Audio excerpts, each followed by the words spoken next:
Good. All right. Good morning, everybody. It is March 8th, 2022, and we are going to start this Board of Supervisors meeting. I'm going to hand it over to Supervisor Half to do the Pledge of Allegiance, but she's going to make a comment before we do so. Yeah, I just wanted to say Happy International Women's Day. All right, and if you'll stand and join in the pledge with me. Ready? Begin. I pledge allegiance to the flag of the United States of America and to the republic for which it stands, one nation, under God, indivisible, with liberty and justice for all. And Supervisor Half also wanted to make a comment before we move forward. Yeah, I wanted to say a few words about Miguel Maldonado, who passed away. And just because he was a dear friend of mine, I'm going to read this because I'm afraid I will be too emotional if I don't.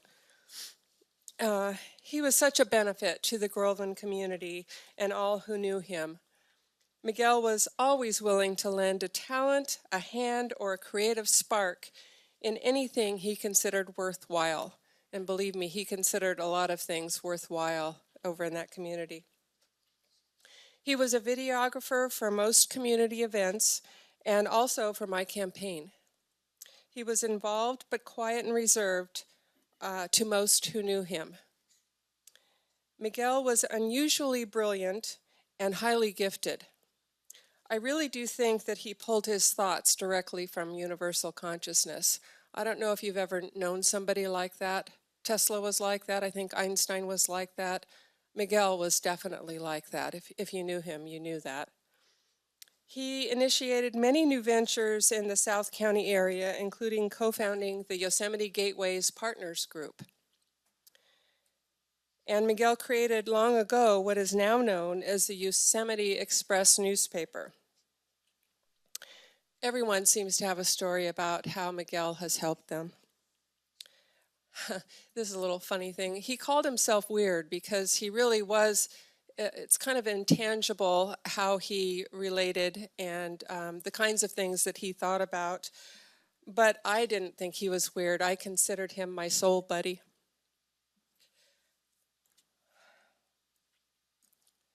And the unique way that he walked this world. He was what many would call a wise old soul. Miguel's middle name was Angel, or in his native tongue, Angel. Truly, that is what he was, an angel on earth, God's gift to us. I'd like to ask everyone to please bow your heads and give a few moments of silence for this wonderful being, Miguel, who transcended our earth plane on Sunday, the 27th of February, just a little over a week short of his 80th birthday. Thank you.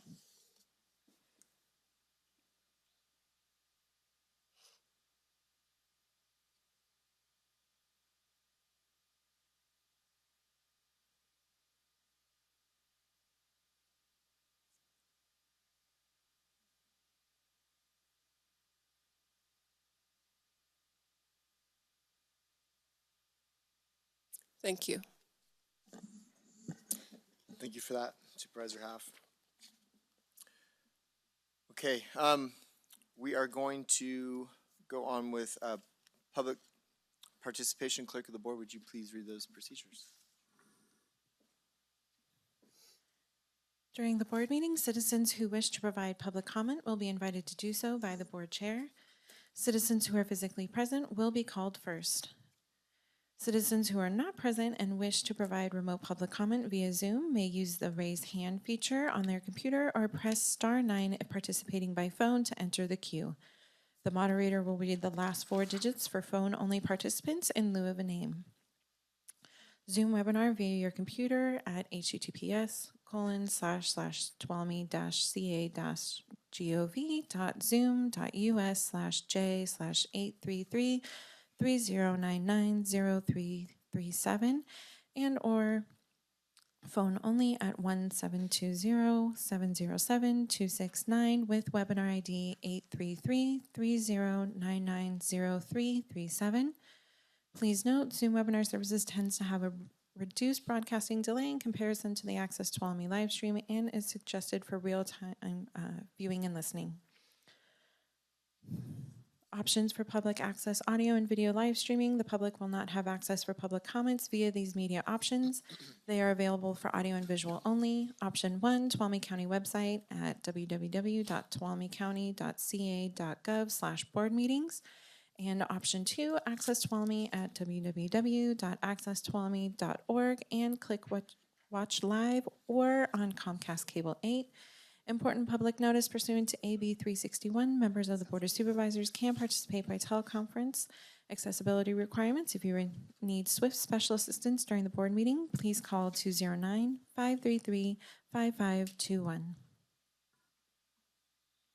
All right, thank you for that. We're going to open this time up for oral communications. This is where members of the public or anybody on Zoom can call in and speak. You have 3 minutes to speak on any item that is not on the agenda. After 2 minutes, you will hear a beep, and that means you have 1 minute left. So at this time, we'll open up to public comment, and just remind the board that when people get up and speak, it's time for us to listen. Not supposed to ask questions or really do much feedback because of Brown Act violations. So with that said, we'll open it up. Thank you.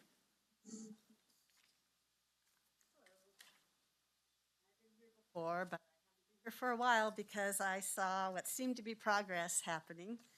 This is regarding the tin shed that was illegally installed next door at 21199 Ridgeview Drive.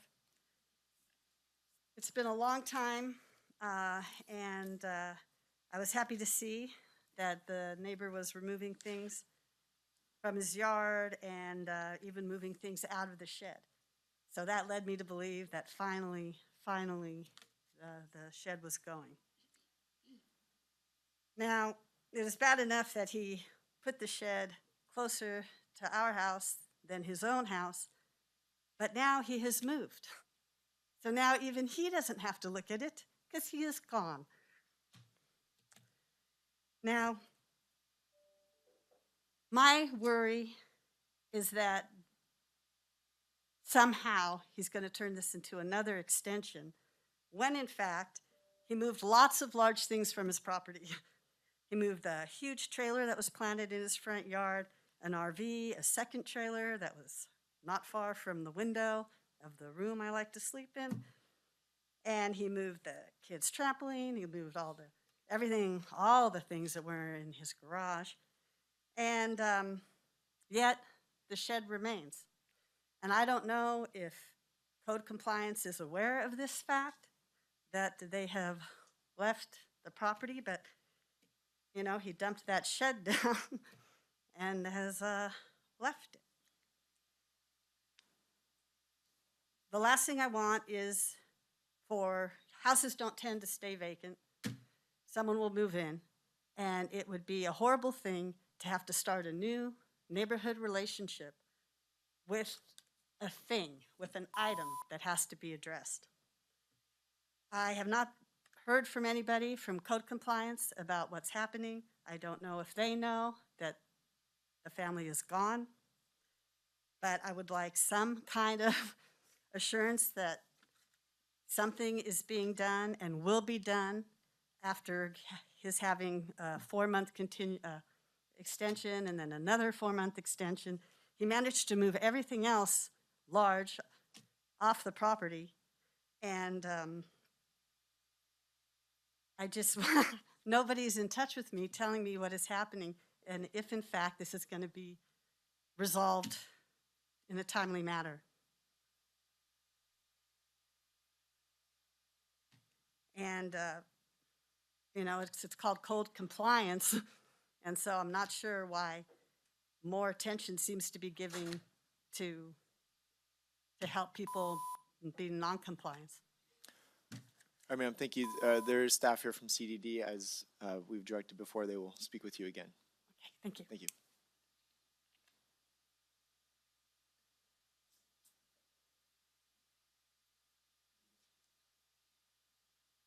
Good morning. My name is Don Nessel. Thank you for the opportunity. I appreciate all that you do and that the board is so faithful in meeting together and taking care of stuff.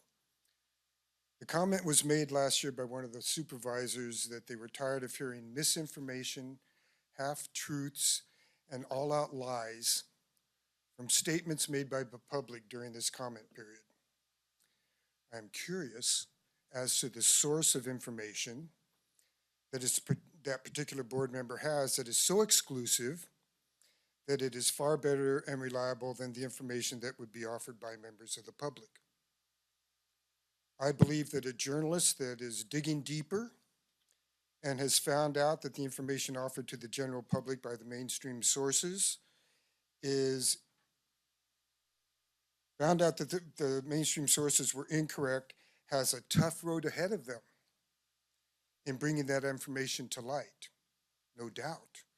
If it's different than what's been put out there, it's difficult to bring the truth to light.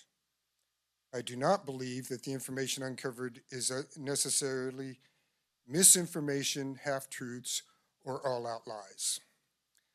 What I do believe about the statement that facts presented are misinformation, half-truths, and all-out lies is that it is a parroting of a narrative presented by the mainstream media to defend whatever they have brought forth as being the truth. It is to justify their pandering of exactly those descriptive terms, misinformation, blah, blah, blah. They believe that if you tell a lie enough times and by enough sources, that lie becomes the truth.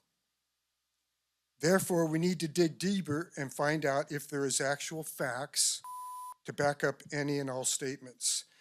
Since when are facts credible just because a group of journalists all present their findings in harmony? It is as though they are controlled by an elusive master financier. Just because it is on network television or radio, it does not have to be considered to be absolute truth. The public brings information to you in the hopes that you have an open mind and the ability to sort out the truth from lies. That would require some actual work and research by board members to determine whether they have good, reliable facts. Just because you don't like what you hear doesn't make it a lie. You're supposed to be public servants. You're elected and commissioned and paid to serve the public. Those that take the time to attend and comment at your board meetings are also public servants who are dedicating their time to try and serve for the good of the general public. Thank you very much. Thank you. Is there any other comment in the room? No comment in the room. Anybody on Zoom? Yes, okay.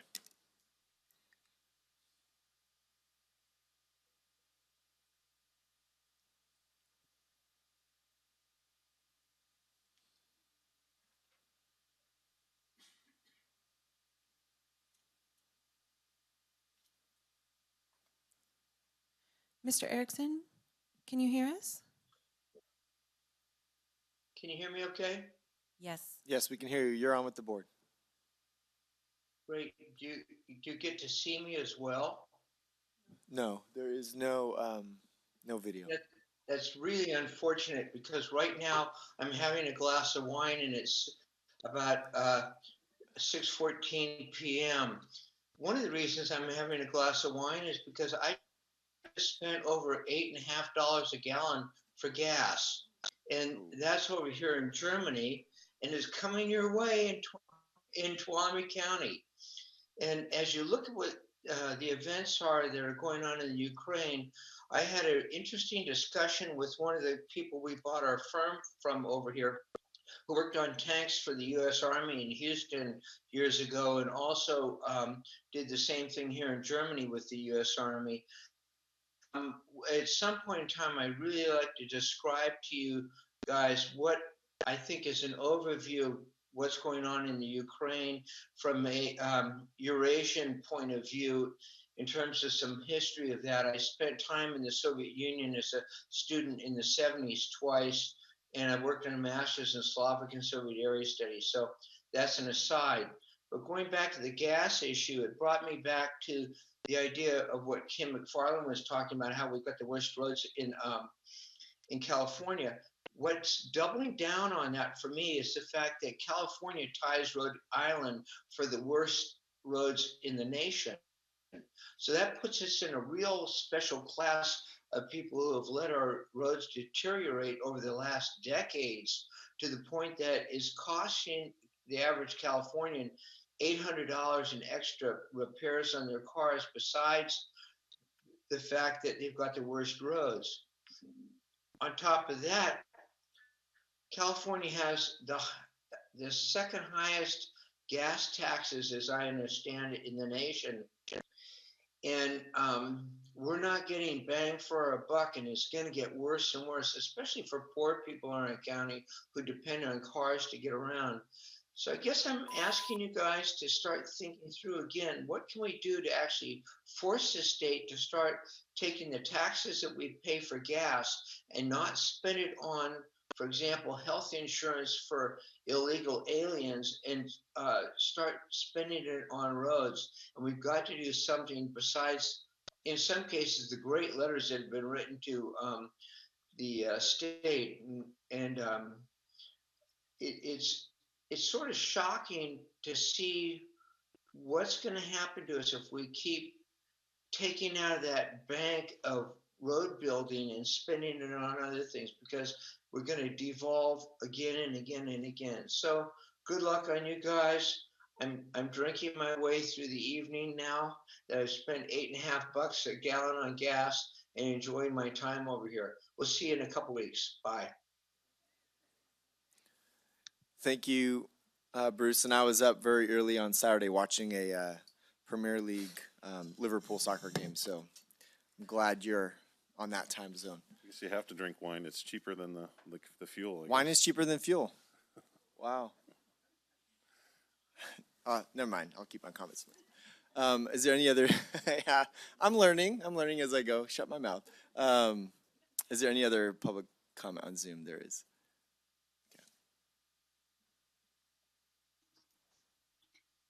Good morning. My name is Lori Lehman, and I'm here to talk about the art of possibility. I've spoken to you before about why Tuolumne County needs Tuolumne County arts. Today, let's talk about how to make Tuolumne County arts thrive. Like any nonprofit organization, Tuolumne County Arts needs dependable funding. That funding can be in the form of grants, donations, membership, county support, and in-kind support. What would TCA do if they had dependable funding? They would create a team to handle the capacity of projects, programs, and opportunities. And that team would consist of an executive director in charge of outreach, an administrative assistant, an education and classes coordinator, a curator, social media event coordinator, and a bookkeeper. A great example of a well-organized team is the Visitors Bureau. They are a strong team and do a great job, thanks in part to your generous financial support. So how can you, our local government, support TCA? There are two ways. One is an in-kind designated space that could be income generating, a theater space, a gallery space, a museum and art classes space. Many rural counties donate that space for $1 a year. The other way local government can help is through the use of their tot tax. Cities earmark their tot tax for different purposes. Tot paid by visitors helps fund projects that benefit the county as a whole, such as public parks, infrastructure improvements, emergency services, cultural, historical, and environmental preservation. Did you know that San Diego invested tot funding to their arts organizations in the amount of $5.8 million, and the city's return on investment was $107 million? As you begin working on your budget, here is our proposal. It is estimated that there will be $7,200,000 in tot tax in the year 2022. We propose that you create a permanent arts and cultural line item in the amount of 2% of that tot tax collected for the next 10 years. In 2022, that would amount to an estimated $144,000. We feel this proposal would lift TCA up out of a yearly survival struggle, allowing for a strong team that can accomplish great things. Interaction, collaboration, and re-granting between other arts and cultural organizations and benefiting our visitors and members of our community. I hope you will remember these words when you are negotiating your budget for the next year. Thank you. Thank you. We do have another, okay.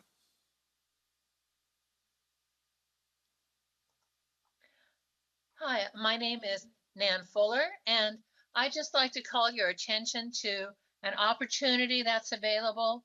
The California Energy Commission has a competitive grant solicitation out, and I'll just read you the text of that. To demonstrate replicable, scalable business and technology models that can deploy electric vehicle charging stations to serve rural EV drivers. Support travel by rural EV drivers, especially those from low income or disadvantaged communities. Provide EV charging access in rural areas that are not served or inadequately served by charging stations.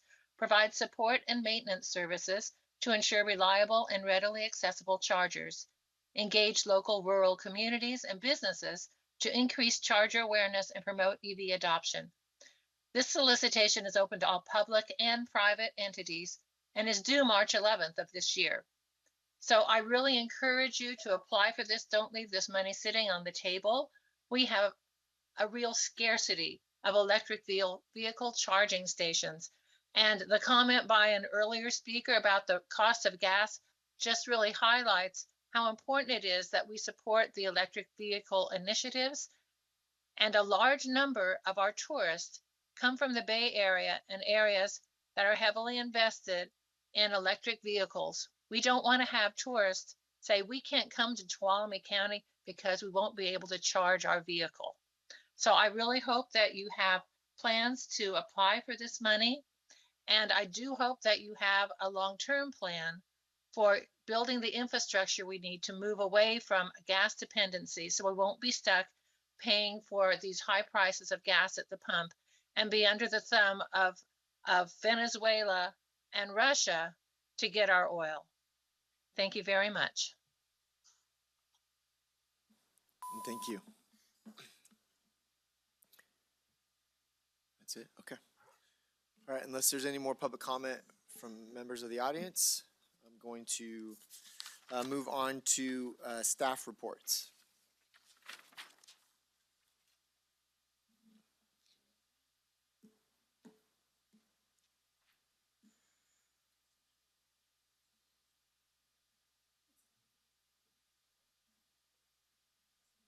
Yep, sorry, there you go. Okay, not a problem. Hi, Maureen Frank, County Administrator's Office. It is exciting to be here before you today. It's taken a lot of work. It's taken 4 informational packages, 6 months of discussion, but I'm pleased to announce that Tuolumne County received an additional $1.3 million for the community resiliency centers to pay for the audio-visual equipment. I can't tell you what a difference this, it's not equipment, I'll be in trouble for that. It's a system, it's fixtures. There's a story behind that, but anyway. The audiovisual system will both be deployed in the classrooms and the large conference rooms. So in the classrooms, as you are well aware, our 2 partners that we have coming into the facility will be the Tuolumne Superintendent of Schools and Columbia College. And this will afford them the opportunity to provide remote classes or direct classes either way, and really assist in putting on those training sessions. Also, during an emergency, if we're having one of the CRCs be part of our tools, one of the tools in the toolkits, you know, Red Cross members, HSA, OES can be in those classrooms and during an event, and they don't have to travel to the EOC to be able to participate in an EOC briefing meeting. So that's another huge benefit for us. When classes are not being presented in those classrooms, the public can also rent out this room and use it for any type of small training or things that they want to do. In the large conference rooms, we put that room on AV steroids, if you will, and really included speakers, assisted listening devices, and the ability not only if you wanted to do, the room seats about 200 people, and if you wanted to have a large conference, a large training, you can use the whole room. But we also divided the AV system into two. So if we're having two separate sessions, you can divide the room and have two different programs going on in each of the rooms. The contractor has already been made aware of this and is already out there starting work on this system, so wouldn't have too much of an impact on the total construction cycle. That we are hoping, the other thing that we're hoping for, and staff is continuing to work on, we have the funding already in our budget for the pedestrian bridge and the outside bathrooms for Groveland. We're just waiting for HCD to finish the internal audit that they're doing, not only of our program, but the other two pillars within inside this grant application. At this time, I just want to thank, first and foremost, Housing and Community Development for being supportive of this project all the way through and recognizing the great things that we as a community want to achieve for these two centers. And the AV system was definitely one of them that will really help us achieve a lot of the goals that we have for these centers. And then second of all, just want to thank Boyer Construction, Lionakis, Roblin for hanging with me. This is something that from the get-go I wanted to do. It was the AV system was bid alternate 5, 6, 7, and 8, and they knew it was my number one goal of getting it into this project. And so they were very good about and patient as I tried to work through the system. And then just as a side note, for one of the public comments that you just received a minute ago regarding electric vehicle charging stations, just as a reminder to the public, I know your board is aware of this, we're working with a partner and we'll be coming to your board sometime in the future, but we will have 11 electric vehicle charging stations at the CRC in Groveland and 9 in Tuolumne. So we are working towards that goal. And I'm here to answer any questions you have. I just want to thank you. I got goosebumps when you told us that you landed it. So I just want to make, I know the board is aware, but I want to make the public aware of how valuable you are in your communication skills and working with the state. Because, you know, I complain a lot about the state, what the state puts on us, but you have a really good working relationship with HCD and with all the folks that you work with, express the needs that we have, and somehow, because of your relationship, they find the funds for us. So I just wanted to honor that and tell you thank you so much. You're welcome. The community deserves these two centers, and I'm glad we're able to put it together for them. And sorry when you were speaking, because I leaned over to half. I'm like, when did you know about this? She said, I just found out now. So I know you've been working on this. And I'll just ditto what she said. Thank you, because we have these two facilities, but we need them basically operational, and this is a big component of that. And it wasn't part of the initial funding. I mean, 1.3 million, Mo, so thank you for staying on it and the relationships and the communication. And yes, I can't comment too much because we get into Brown Act violations, but yes, there is conversation with TCTC and with what you're doing about charging stations, and we understand that's the future. So we are working towards that. So Great. thank you very much. You're welcome. Thanks. All right, I want to throw my 2 cents in with that. It's kind of overwhelming right now because we're having so much good news coming from all of the efforts that are coming out. This is absolutely huge for Groveland Tuolumne. We've got with Public Works all the stuff on the Clean California grant, and I know that's not just a one-person process, and you have been instrumental in it, but it's Quincy, it's been Kim, it's been Jim, it's been the admin staff. I just wanted to say thank you because you keep everything running, you keep everything moving forward. I think Supervisor Half said it really well. Your relationships, your experience, you are able to actually make this happen, not just because you filled out a form, but because you're able to follow through and really, I don't know, see it happen. I want to recommend, if everybody would be okay, maybe a round of applause, because our staff do a fantastic job.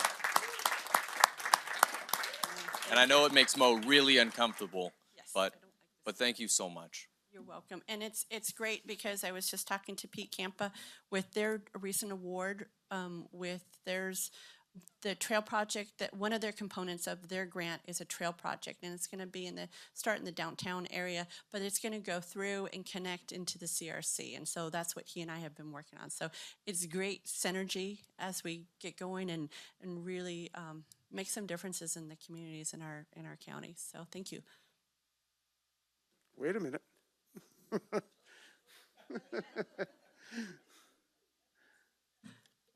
Thank you, Mo. Thank you for your perseverance. Obviously, you looked at this for a long time. You brought it before the board over and over again, and working with the state, you made it happen. So thank you very much. Great job, Mo. Thank you. Any other? Yes, there's.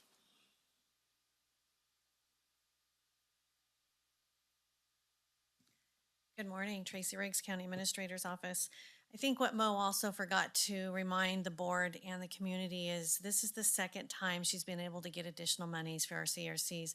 The first time, her and I and a few board members made several trips, and she was able to secure an additional, I think it was close to $5 million, if not $5 million. So $5 million in addition, and then now this 1.3, because as you know, we've been coming to your board talking about maybe use of ARP funds to be able to get the audiovisual equipment needed for these two facilities. So this is great news, and yeah, I think she's done a great job. But the primary reason I'm up here is I wanted to introduce a new member of our team in the County Administrator's Office, and that is our new Homeless Services Coordinator. And his name is Michael Roberson. He is here. He's sitting in the back of the room. He is on a scooter, so he's a little bit of a mobility issue. But I wanted to tell everyone a little bit about Michael. And then he and I will be attending all of the homeless, the commission, the subcommittees, and he'll be at all of those. I will attend those for sure for the next 3 months. I'll start backing out as he begins taking things over. But I'm excited because, as you know, things did not work out with our previous individual, and there were a lot of reasons. COVID hit, and we threw that individual into work we never thought we never anticipated they would need to do. But I want to talk a little about Michael himself and why he was chosen. So as your board is aware, we do panel interviews even for those people directly in our office. And we do one for technical and we do one for fit. And there were 2 applicants that were forwarded to me, and Michael was one of those. So Michael actually has lived here his entire life. His family is here. He's dedicated to this community. He has a Bachelor's of Science in Communication and a Master's of Science in Educational Administration. He has spent his life serving those who are underserved, those in need, both locally and internationally. I think he'll be a great fit for this, and I think that he will serve our community and the individuals that are at need very, very well. And so I'm encouraging you to stop by, talk with Michael. He is going to be setting up appointments with you, and just want to ask you to welcome him, and we look forward to him getting going. And I told him, he says, "What's my first mission?" And I said, "Your first mission is go out and get some money." We need money to be able to keep moving forward, or even to start. And we know the governor had $2 billion in the current budget. They're talking about another $1 billion in this next year's budget. That's $3 billion.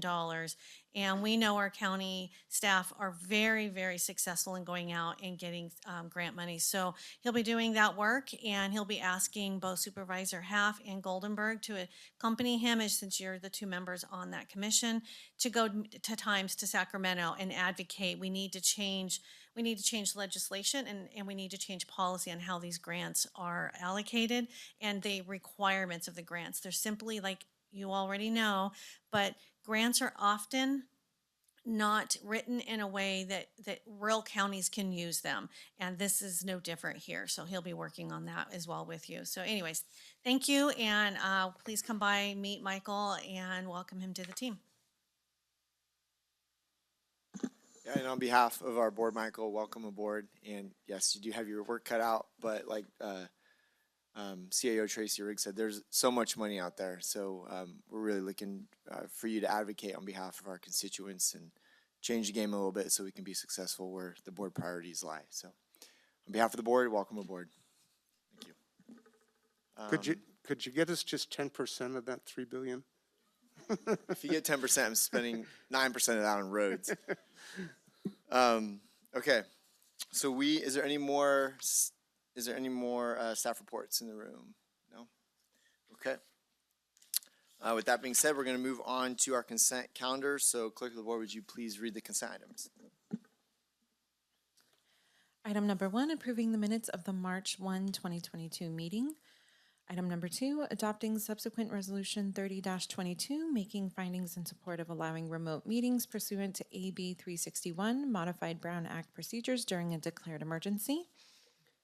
Item number 3, waiving the second reading of and adopting an ordinance amending Chapter 2.04 to reduce the number of board meetings from 3 times per month to twice per month. Item number 4, consideration of approving an agreement between Tuolumne County Behavioral Health and Everwell Health System, LLC, in an amount not to exceed $150,000 per fiscal year for a term beginning March 1st, 2022 through June 30th, 2023 for residential services, and authorize the county administrator to sign all related documents. Item number 5, accepting the resignation of James Grinnell from the Area 12 Agency on Aging Citizens Advisory Committee, directing the clerk of the Board of Supervisors to post a notice of vacancy. Item number 6, consideration of approving a letter of support for AB 2120, investing federal funding in local bridges to the State Assembly. Item number 7, consideration of appointing Harry Oles to the Commission on Aging with a term to expire December 31st, 2025. All right. Would any member of the board like to pull an item on consent? Oh, I'm sorry. Item 7 was pulled. So let me comment on that. So item 7 is pulled. Would any, would any other member like to pull an item? No? Okay. A comment? Sure. I just wanted to send a offer of thanks to Jim Grinnell for his longstanding ability to be on committees such as the Area 12 Agency on Aging and also the Commission on Aging long ago. He has been dedicated to promoting what he can. I think he was the first one to, during the Commission on Aging, when he was in that, to suggest we have a senior summit, and then we did. So he had lots of good ideas, and I'm sorry to see that he needs to resign from the Area 12 Agency Committee, but I just wanted to tell him thank you for all the work that you've done through the years. I was just going to echo that as well. During our last board meeting, we recognized his service on COA and now Area 12, and so very much thanks. Thank you. All right. Unless there's any other comments, I'll look for a motion. So I did have a comment on number 7 as well. Sure. I'm sorry. 7 was pulled. Okay, I'm sorry. Yeah. No problem. And any public comment on any item on the consent calendar? No? On Zoom? Okay. All right, then we'll bring it back to the board and look for a motion. I'll move to approve the consent calendar. Second. All right, I have a first by Supervisor Half, a second by Campbell. All those in favor say aye. Aye. Aye. And consent passes 5-0. All right, I'm looking at the time. We obviously can't do the 10 o'clock appointment before 10 o'clock, right? All right, so then we are going to, item number 8 is going to be pulled until this afternoon. So we will revisit number 8 this afternoon, and we will move on to item number 9, committees and commissions. So, question, Sure. Chairman. Consent item 7, who pulled it and why was it pulled? Do we? I mean, if we're not, aren't we going to discuss it before we leave consent? No, it was pulled from the agenda today. Staff pulled the item and they will bring it back at a future board meeting. Okay. I'd like an explanation afterwards, thank you. I can have them reach out to you. Thank you. Okay, well, we'll go on with committees and commissions, item 9. Yeah. Item number 9, consideration of appointing 3 at-large members to the Board of Supervisors Planning Committee with terms to expire February 15, 2023. 2 Tuolumne County Planning Commission representatives and a Tuolumne County Planning Commission alternate with terms to expire February 15, 2023.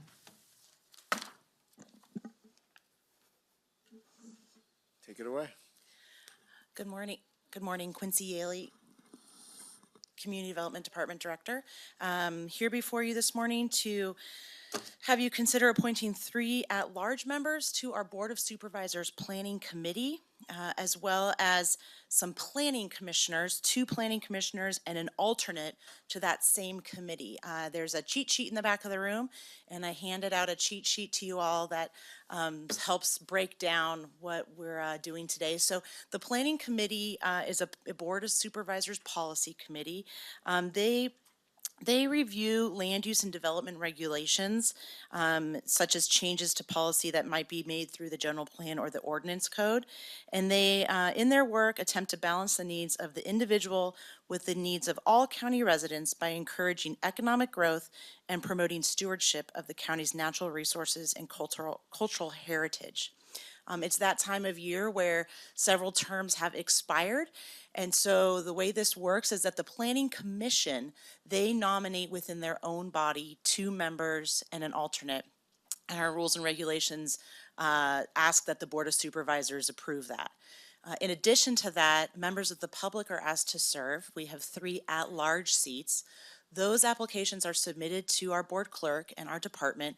They are not reviewed by the Planning Commission. They come straight to you for your review and recommendation. So at the end of the day today, I'm asking that you approve the Planning Commission's members as well as 3 at-large members, and I'm happy to answer any questions that you may have. All right, let's bring it to the board. Is there any questions? I'll start with Supervisor Goldenberg. Okay, so just trying to, so 2 planning commission recommendations to the committee and 3 at large, is that correct? Yes, and there's actually an alternate for the way the rules work is there's an alternate for the commission members, but there's no alternate for the committee members under the current rules of how this this entity works. So it would be the Mr. Bile, Mr. Gustafson, and Mr. Jordan, who are the planning commissions. Maybe we can even do that in a separate motion, and then we could handle the at-large members. All right, And that's what I was let's just do that kinda- then. Well, we'd need to do public comment. Yeah, first no, of course, before but I agree with that approach. that process, yeah. So is there any other comment from the board? Yeah, I was gonna say, I agree with splitting it up. There's an XML error on the agenda and trying to pull up some of the background, so I do have the names, and thank you, Quincy, for providing that. I don't have the applications, and so a lot of the candidates I'm familiar with, but a few of them I don't have what their statements were with that. I had an issue before pulling it up, and I'm having an issue again, trying to pull up the background. Yeah, I might be the only one. yeah. Yeah, the links. I'm gonna look to council real quick. Do we need to have access to it on the website agenda in order to proceed?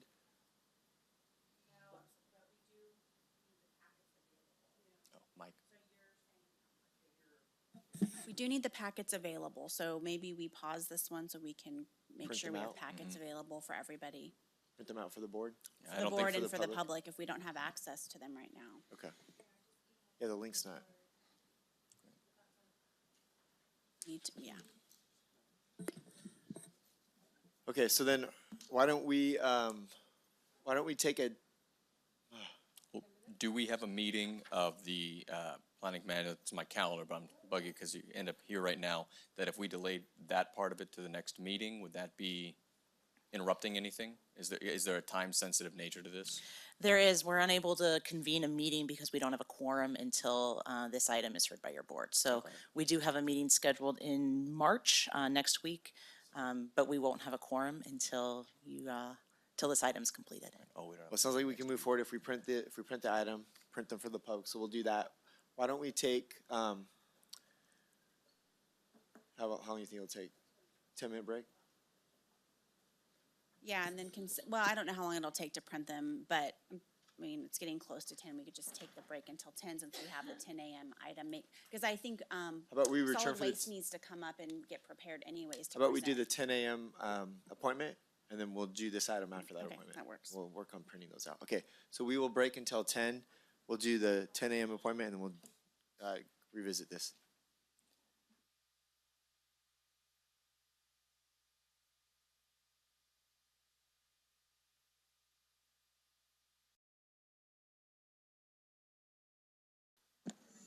All right, welcome back.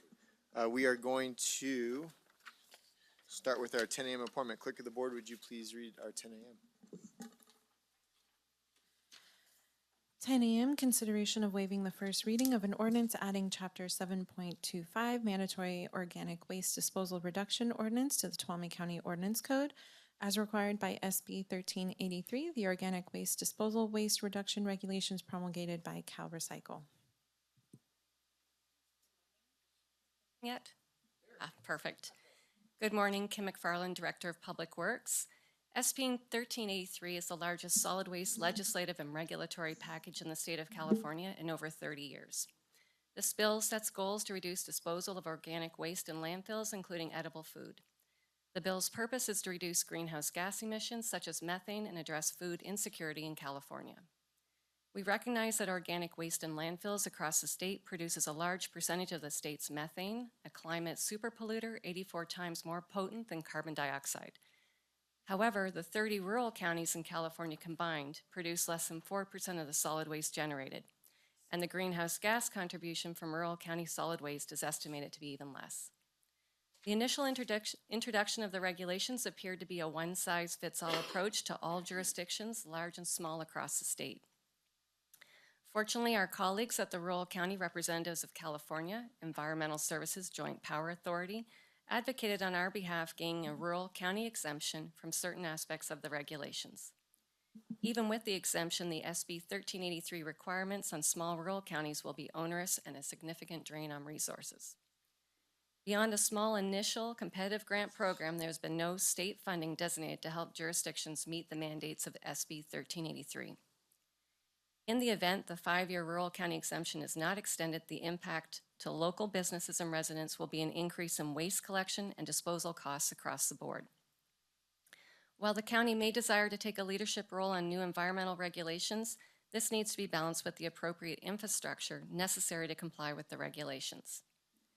During the next several years, county staff will be preparing for the future when the exempted requirements become mandatory in Tuolumne County. The SB 1383 regulations consist of new requirements and responsibilities across multiple county departments and divisions, including solid waste, environmental health, local enforcement agency, building and planning, code compliance, county administration, purchasing, and county council. Over the next few years, it will be important for the various departments to have a clear understanding of their responsibilities pertaining to SB 1383 and working together to ensure compliance. Solid Waste staff, Director Jim McCargue, with County Counsel Cody Nesper, have worked hard to craft the ordinance being presented today that satisfies the SB 1383 requirements in the most cost, time, and resource-effective manner possible. And with that, here is Director Jim McCargue of Solid Waste.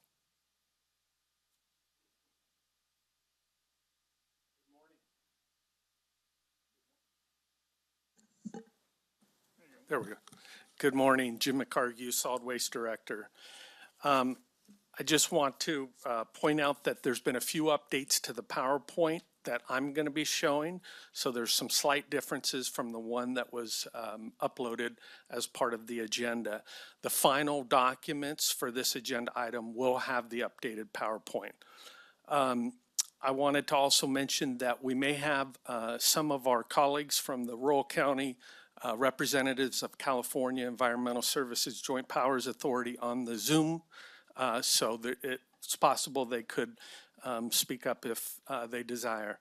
We also have Vanessa Barberas from Cal Sierra Waste Management here today, representing their company. So what we're going to do today, excuse me, I skipped past it, but today we're going to talk about the background of SB 1383, and then we're going to talk about the 6 main components. And thank you. The background consisting of the legal issues, and Cody Nesper will be handling that. Thank you, Jim. Good morning, board.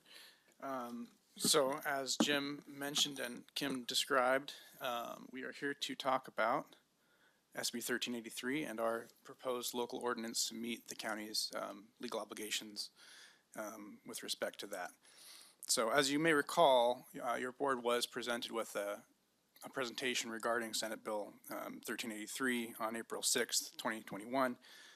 Just as a refresher, and as Kim summarized well, that's a continuation of the state's ongoing efforts to combat climate change, here by reducing the impacts of short-lived climate pollutants, specifically methane, that's created from organics in the waste stream.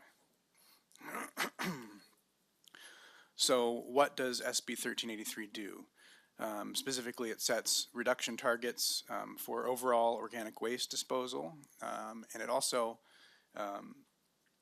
sets goals for the salvage of currently disposed edible food to reduce food waste. It does that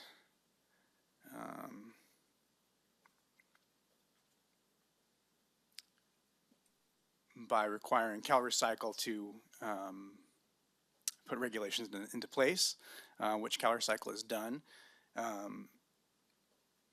It added 3 sections to the California Health and Safety Code. It also added a new chapter to the California Public Resources Code, Chapter 13.1 on short-lived climate pollutants. Most relevant for today's purposes, Section 42652.5 of the Public Resources Code is what required CalRecycle to implement regulations to achieve these state goals, which in turn require the county to implement an enforceable mechanism, which is the proposed ordinance that we are presenting today. So while the regulations, the SB 1383 regulations went into effect January 1st of this year, Tuolumne County as a rural county has been granted certain exemptions from the most onerous requirements of these regulations. And other jurisdictions, Tuolumne County is not the only county that doesn't have these in place yet. Many other jurisdictions, rural and not, do not have their SB 1383 ordinances in place yet. And CalRecycle has afforded some leeway to jurisdictions, providing a target of April 1st for implementation of these enforceable mechanisms. They have indicated that as long as counties are really diligently working toward getting these in place, we shouldn't be too concerned, but we do need to get these in place really as close to April 1st as possible. So the regulations promulgated by CalRecycle are found in Title 14 of the California Code of Regulations regarding natural resources and Title 27 regarding environmental protection. Title 14, Section 18981.2 requires local jurisdictions such as Tuolumne County to implement enforceable mechanisms by January 1st, as I noted. And so here, how is Tuolumne County impacted right now? We have 2 priorities. The first priority, the successful application and approval for our rural county exemption, which we have already met. The board adopted resolution 120-21 for our rural exemption, and that was approved by CalRecycle. So we're here today to take care of the second priority, to introduce the county ordinance to achieve the enforceable mechanism requirement. We've been working, Solid Waste has been working diligently with our office, also with a number of counterparts throughout the state and other stakeholders to develop this ordinance. We want to make sure that we're meeting the requirements. Unfortunately, while SB 1383 has been discussed on multiple occasions with the board's Solid Waste Committee, we are coming to your board today without a recommendation from the Solid Waste Committee because when we took this to the Solid Waste Committee on March 2nd, for the meeting where this was agendized for a recommendation, we were unable to meet. There was no quorum, so based on the lack of quorum, we were unable to get that committee's recommendation. There's no legal requirement that the board have a recommendation. It's a purely advisory committee. And as I noted, the topic has been discussed at multiple occasions with the Solid Waste Committee. And given the April 1st CalRecycle deadline for an ordinance, we felt it prudent to come to your board this morning with this ordinance. So with that, I will pass it off to Jim McCargue to explain the elements of our proposed ordinance and how we envision implementation rolling out here in Tuolumne County.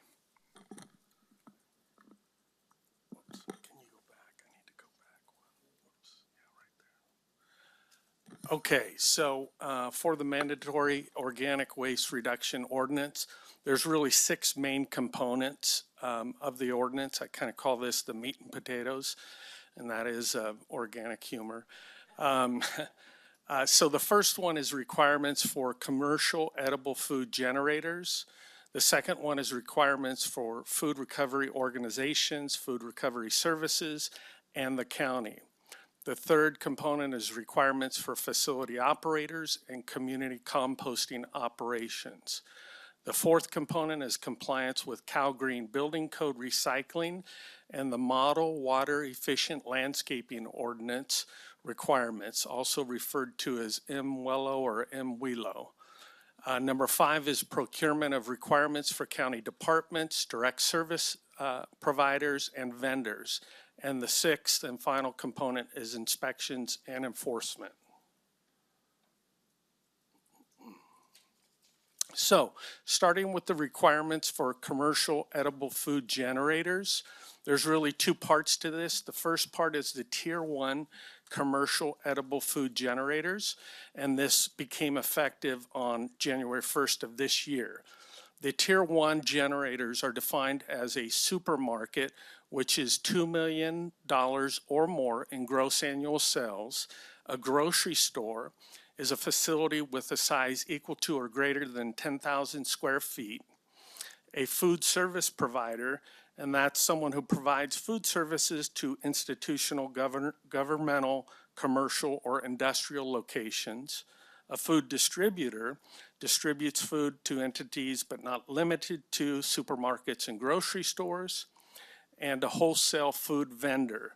And this is wholesale distribution of food where food is received, shipped, stored, prepared for distribution to retailer, warehouse, distributor, or other destination.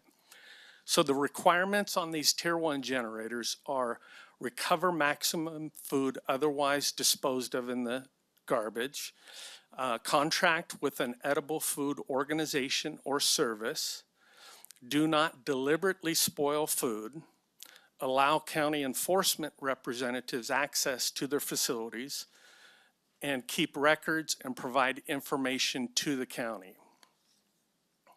So the next component, and I'm not going to spend too much time here, but just to tell you that the Tier 2 commercial edible food generators, this becomes effective January 1st of 2024.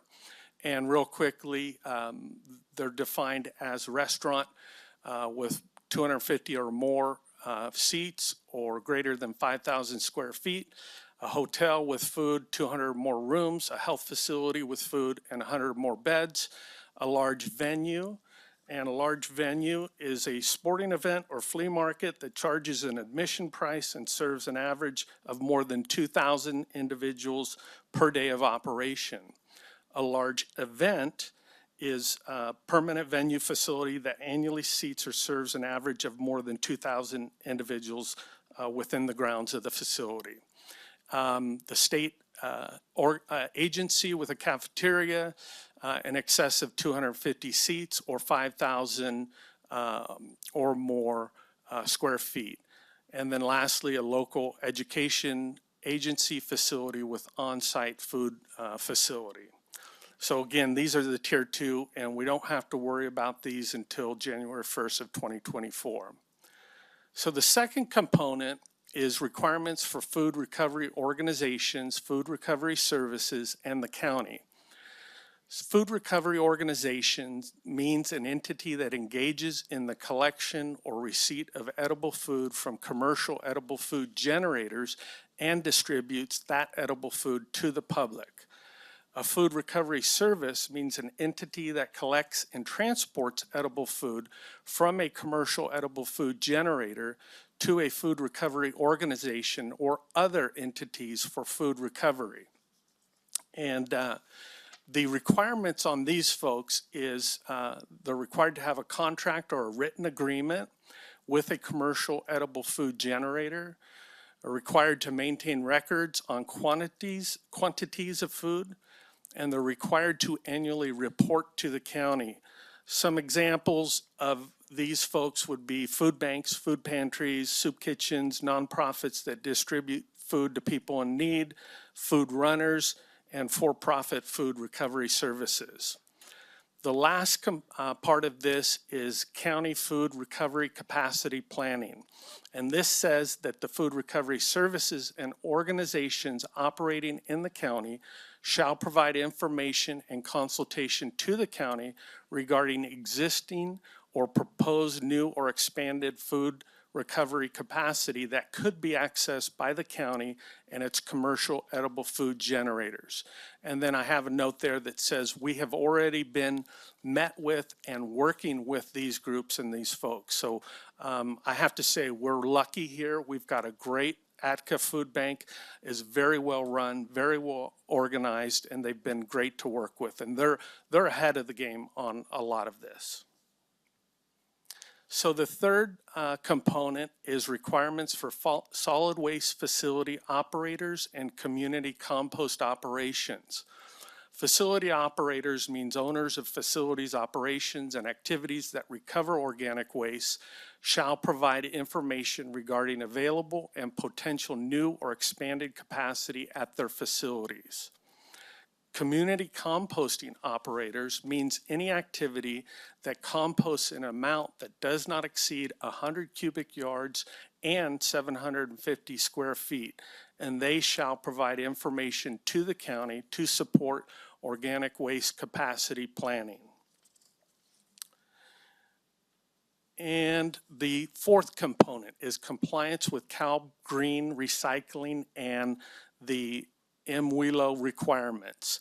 So persons applying for a permit from the jurisdiction for new construction and building additions and alterations shall comply with all required components of the California Green Building Standards Code, also called Cal Green. They also, property owners or anyone requiring a building or planning permit who are constructing a project with a landscape area greater than 500 square feet or rehabilitating an existing landscape with a total landscape area greater than 2,500 square feet shall comply with MWILO. And then there's required tracking by the permitted agency of the applicants that must comply with Cal Green and MWILO, and reporting on the number of applicants that met the requirement. The fifth component is procurement requirements for county departments, direct service providers, and vendors. And the most significant aspect of this is that all vendors providing paper products and printing and writing paper shall provide paper products that consist of at least 30% by fiber weight post-consumer fiber. There are some fitness, quality, and cost considerations included. They also have to provide paper products and printing and writing paper that meets the Federal Trade Commission recyclability standard. They must certify in writing the minimum percentage of post-consumer material in the paper products and printing and writing paper offered or sold to the county. They must certify in writing on invoices or receipts that the paper products and printing and writing paper offered or sold to the county is eligible to be labeled with an unqualified recyclable label. And then lastly, provide records to the county's purchasing procurement department. So we know that this is going to require an update to the existing county purchasing policy, and existing county ordinance code section 2.24.040 reflects the county's recycled materials purchasing requirements, and it is referenced here in this new ordinance section. And we will be updating the policy, which will be brought back to your board for approval in the near future to ensure compliance with these requirements. And the sixth and last component of this new draft ordinance, SB 1383, is inspections and enforcement. And beginning immediately through December 31st, 2023, the county will conduct inspections. And if the county determines an entity is not in compliance, it shall provide educational materials to the entity describing its obligations under this ordinance and a notice that compliance is required. And I have highlighted there, shall provide educational materials. The intent here is to really work with the folks and provide outreach and education. The intent is not to be heavy-handed and overburdensome on the folks. So the next aspect is beginning January 1st, 2024.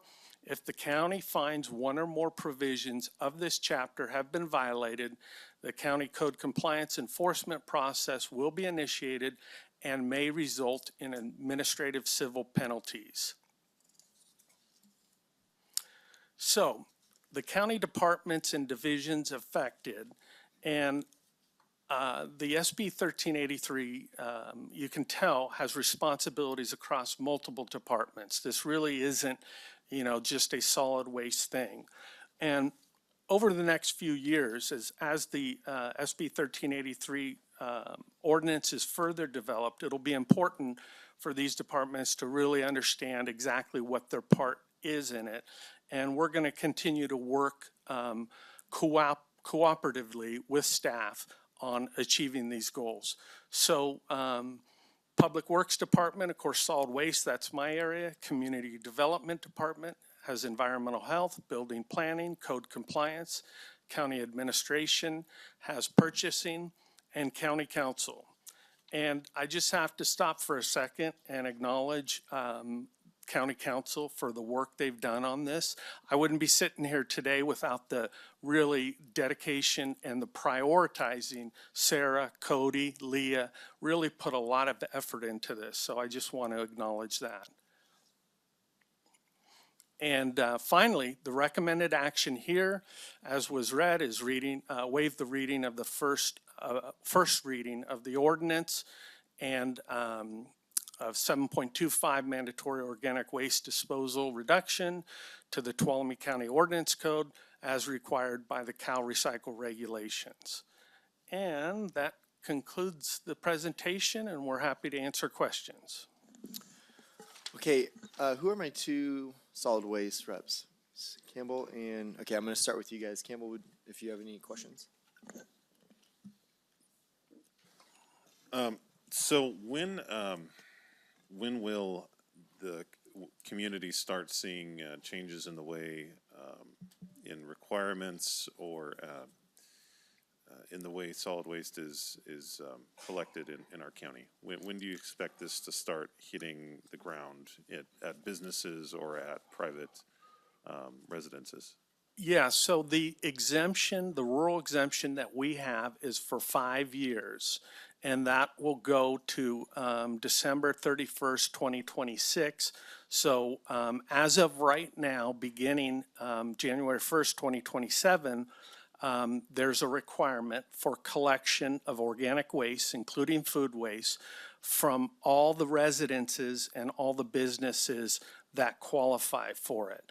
Now, there has been talk at the state level that there may be an additional exemption granted, or there may be some changes that would offer a rural jurisdiction the opportunity to not have to do collection, but as of right now, January 1st, 2027 is when the changes occur. Okay, and the reason I asked that is, are we planning for kind of a phased approach to this? Because it represents a pretty significant change to the way, we look at trash collection and separating organic waste from, recyclables, and then from just general landfill trash.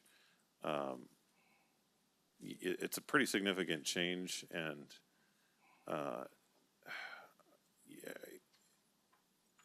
I just, of all the things that we need in this community, I'm certainly not opposed to a more efficient way to collect organic waste and these types of things, but the amount of work and staff time it sounds like this is going to create doesn't really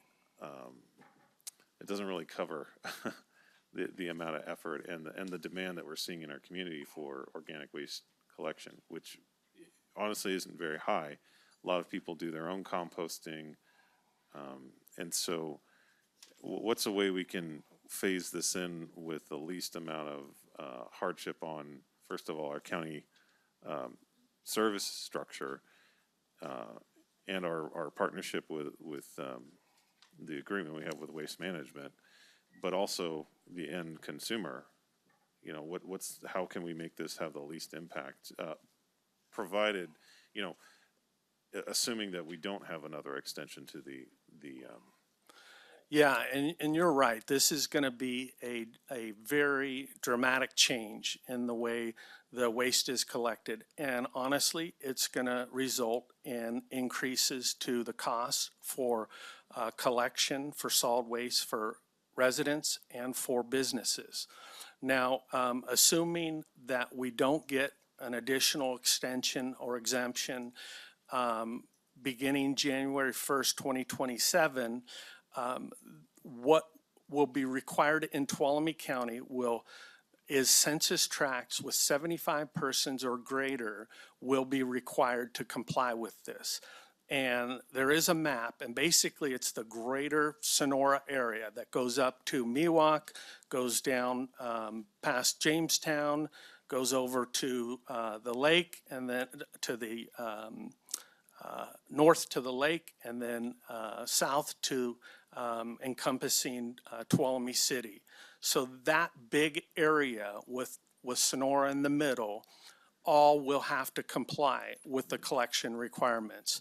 We have already been in discussions with our solid waste haulers, and we have been, thinking and planning. And just so you know, we will be working over the next 5 years preparing for that and being able to meet the requirement. And you're absolutely right. Most likely it'll be in a phased-in approach to make it, as doable as possible up until it's required for all those areas. Yeah, and I don't know, I'm going to kind of rant a little bit, but it's just, I can hear it right now. 5 years from now, we're going to have community members saying, why is the county spending all this energy changing the way waste collection is conducted when we're not paving the roads, we're not buying new fire engines?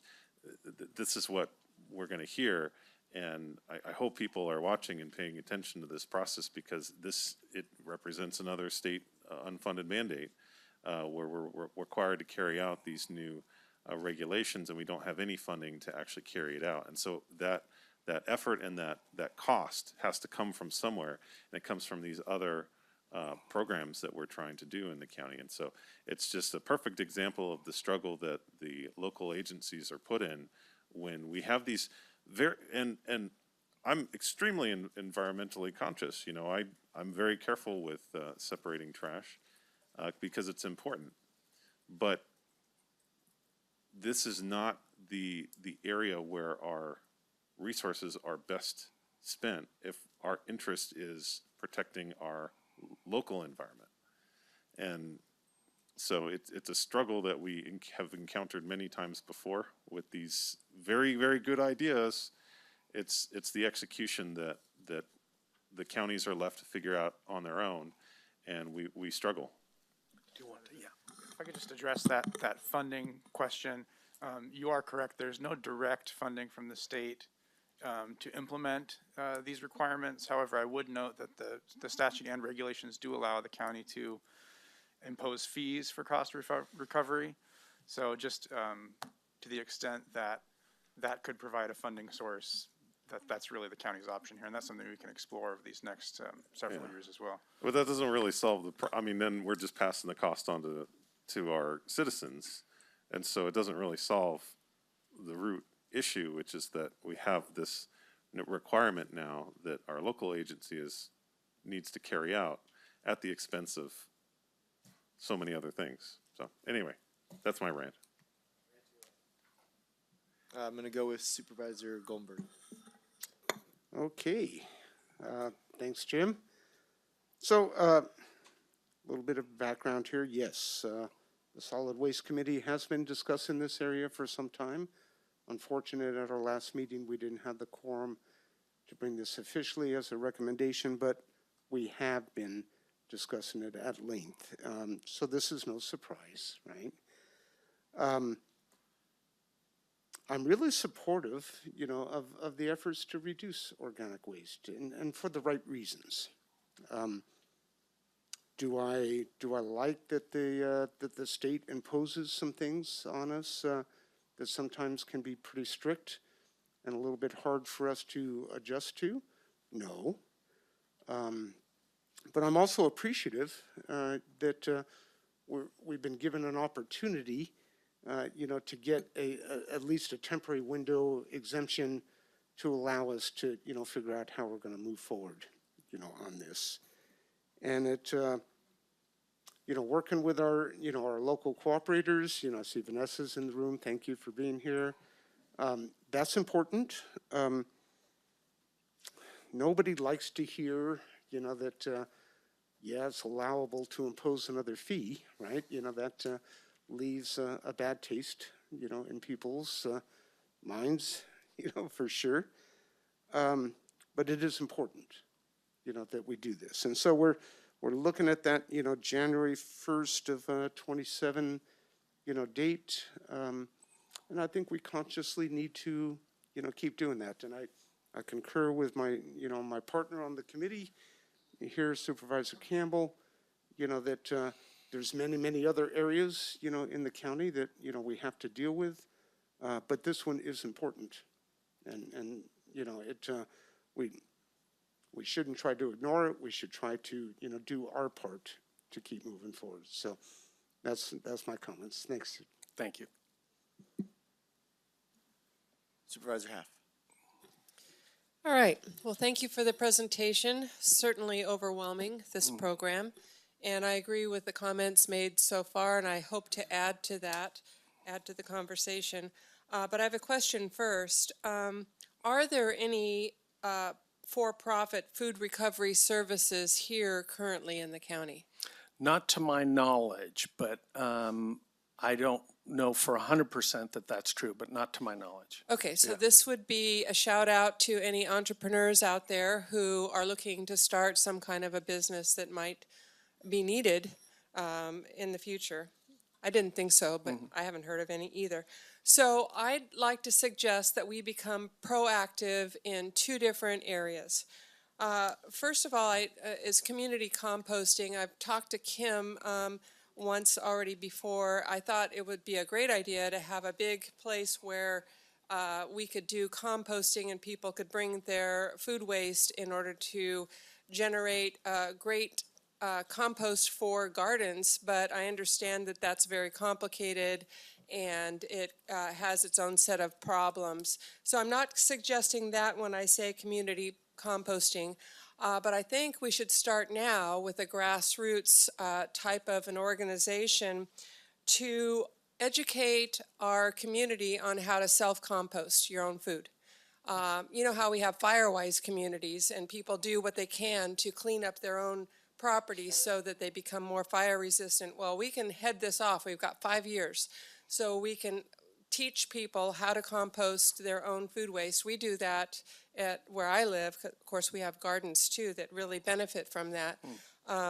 But we can start and we can get lots of different groups involved. Master Gardeners, the Foothill Collaborative for Sustainability, gardening clubs, local farmers, maybe even the Farm Bureau. We can start a grassroots type thing so that possibly we can be exempt from having to have this hauled, where, you know, the food waste hauled for people who live here, who are residents, and gain some kind of an exemption from our grassroots efforts.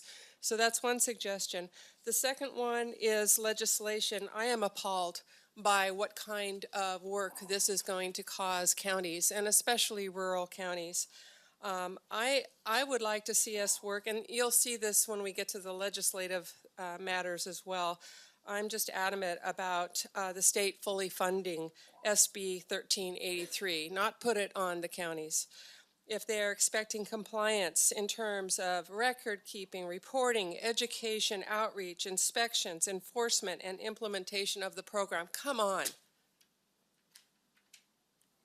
It's unacceptable, and we have to start working on this legislation now. Those are my comments. Thank you.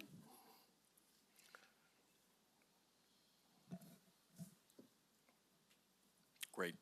I think I agree with all my colleagues up here with it.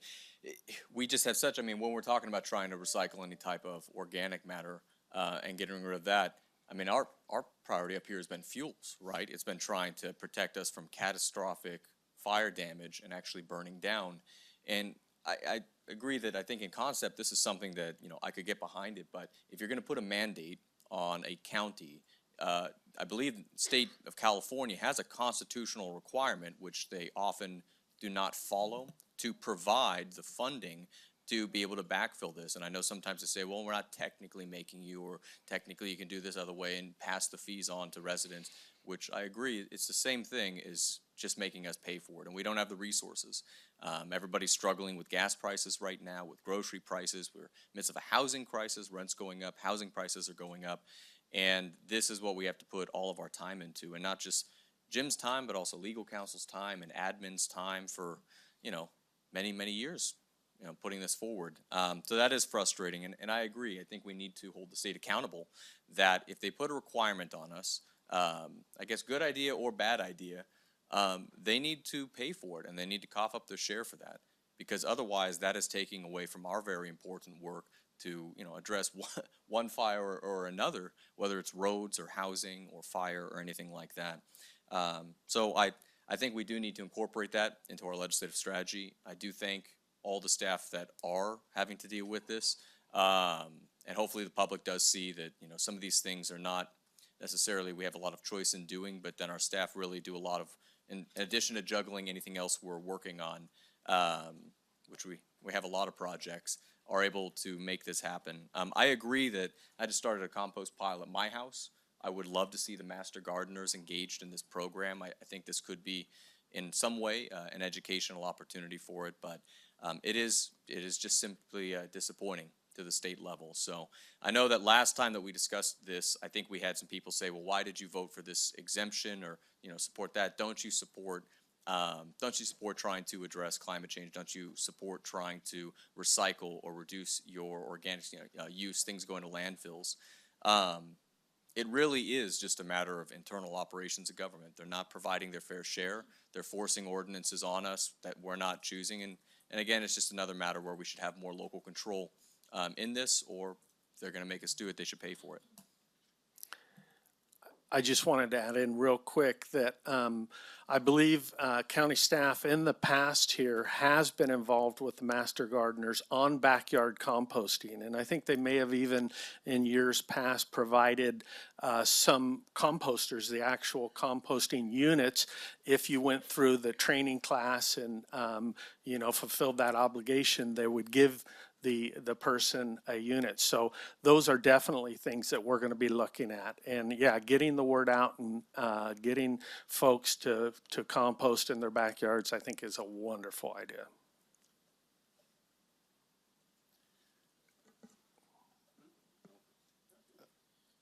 Just out of curiosity, I think everybody up here composts. Yeah, I was just about to So give you my two compost? comments, I which know you is do. I compost. I Yeah. love it.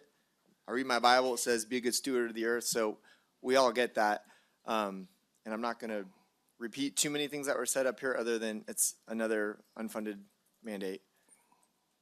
We have 5 years, though, of an extension. So we're going to have to figure this out, do some game planning. And I think we just need to be the squeaky wheel as we're talking about legislative platforms and writing letters, and as we go up to the Capitol and do things. I mean, we just got to be the squeaky wheel, but this is much higher above our head. It's a state mandate, and if you know the state of California, this is not going to go away, but potentially we could curb it for Tuolumne County, because if we're talking about code compliance, we're talking about all these actions that we're going to have to divert staff time away from to deal with. We don't have the capacity, and so that's the issue for me. And you can't legislate and you can't ordinate people's hearts if they're not going to separate things. They're not going to. You can educate them all they want. It's a personal choice. And there's simple things like your trash can. It's for recycle and trash. There's simple things that if you're building a home, you could put 3 bays. I mean, it sounds stupid, but I compost, and it's a pain in the butt to compost, and I still love to do it. So, I mean, there's just basic things that haven't been thought through how to do this. I support composting, but again, we've all sit up here and made our stances. I am going to go to public comment because what we are here today is to read a first reading. So I want to make sure we're clear as far as what we're doing today. But before we move forward, let's open up to public comment. If there's any public comment in the room.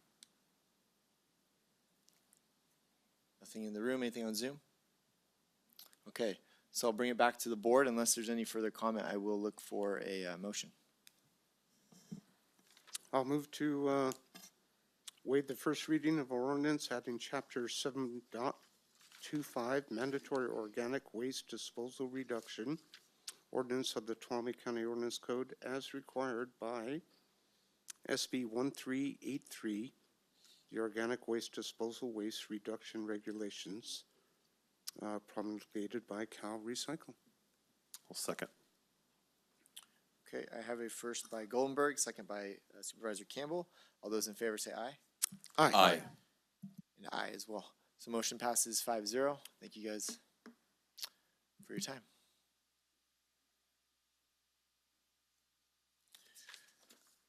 Okay.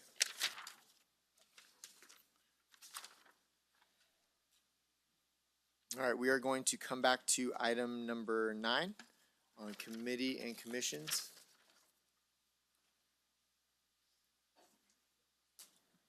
Are you good? No? Oh yes, yeah.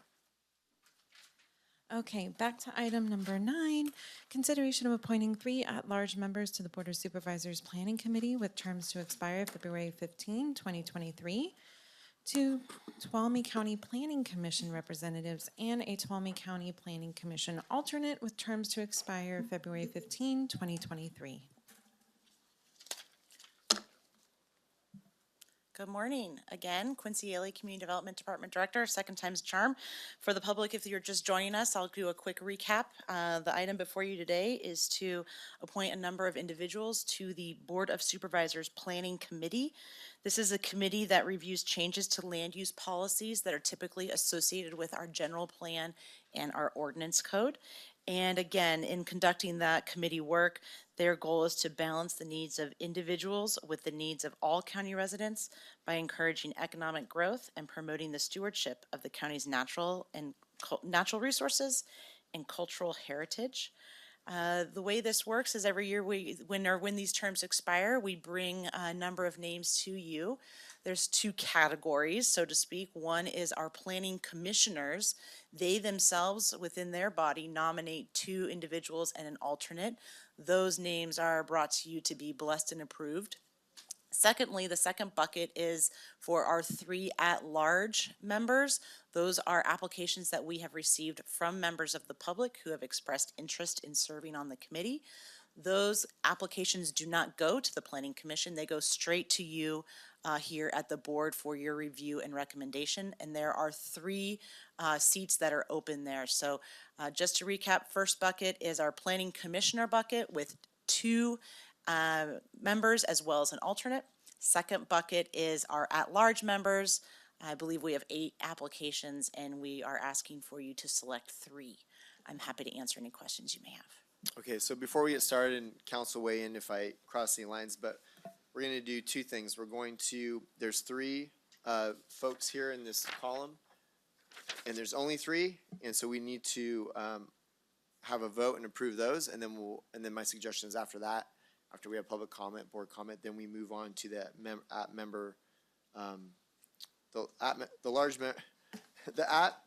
large member applications. I'm reading it too fast. And then we'll vote for 3 of those. So is that okay moving forward? Okay. So with that being said, I will open it up for discussion for the 3 Planning Commission nominations. There are 3 and there are only 3. So if you want to discuss, we can. Not a lot of need to, but now is the time to comment. If there's any? I had a Okay. comment. Is there any public comment? No. Oh, you do have a comment. Yeah. Okay. Just a question to Quincy. I'm wondering about from the Planning Commission with the nominations, and this is just maybe on how it's been done, but why is it not normally the chair and vice chair of the Planning Commission instead? Because both the chair and vice chair of the Planning Commission aren't in the 3 that are listed. They choose amongst themselves. Okay. Okay, thank you. Okay. Is there any public comment in the room? Any on Zoom? Okay. So I'll bring it back to the board. I'll look for a motion for the 3 Planning Commission nominations. I'll motion to approve of the 3 Planning Commission nominations. I'll second. Okay. So I have a first by Brandon, second by Half. All those in favor say aye. Aye. And that portion, 5-0. And we will now move on to the at-large member applications as I read it slowly. So we have 8 before us, and we need 3 to be chosen. So I will open it up to members of the board. We started over here last time. I'll start with Supervisor Brandon and work our way over. Yeah, I think we have an embarrassment of riches this time. Oftentimes we only have a candidate for 1 position, and here we have 8 for 3. So keeping it short, there are 2 in particular that I'd like to make a recommendation for. And choosing that, I think it's very important. We have somebody with either building, planning, experience of some type. It's been in our community for a long time. I think it's better when they have a broad perspective as not only maybe a builder, but a business owner, homeowner, various things like that. The 2 that I would like to recommend, 1 is Joel Franco. He was a candidate that we had discussed for the Planning Commission in the past. He's had a lot of interest. Joel, you may know from the Tuoco 1855 brand. Both he and his wife are business owners. They're builders. They own properties in multiple districts. And so they've had a lot of experience working with the county. And the second recommendation I'd make is a stand-up member of the Jamestown community is Gary Wilson. Gary, and he's been a builder in the community, I think, for 30, 40 years, right? But in addition to that, he's really stepped up to serve on the Jamestown School Board. He is the Jamestown Promotion Club as well, so he works with businesses and business advocacy. I think both of those are very well-rounded candidates that would add to the board. Okay, and I'm going to go to Half next, but just so you guys know, I'm keeping tally. I think before we have any motions, I'm just keeping tally of the amount of votes. So I will keep track of that, and we'll discuss at the end. Go ahead, Supervisor Half. Whoops. Well, I would agree. I don't know Joel Franco, but I know Gary Wilson's been very involved in the community forever. So I would agree with that nomination. I would like to promote Brad Crawford. He lives in Groveland, and I think that representation needs to be included on this, I want to say the right thing, this committee, not commission. So that is, I'm just going to make one one One, or recommendation. I heard you say, Well, Gary yeah, Wilson? I'm agreeing that Gary Wilson is a good Okay. suggestion, but on my own, I'm just going to make the one for Brad Crawford. Okay. Supervisor Campbell. So I will concur with my co-board members, Mr. Wilson and Mr. Crawford, I think would contribute a lot to this committee. One name I'd like to bring up that has not already been brought up is Mr. Keshner. He's actually served on this committee. He served in, I believe, 2019, and I think he did some good work there. He lives in District 2, and I think he would be a good representative for, he lives in more of the high country rural area, has a background in the corporate world, was a executive with Hewlett Packard for many years, and is retired, and he's told me he has the time. So that to me is a big element to this, is having the time to actually do it. So in addition to Mr. Wilson and Crawford, I would put forward Mr. Keshner. Okay, Supervisor Goldberg. All right.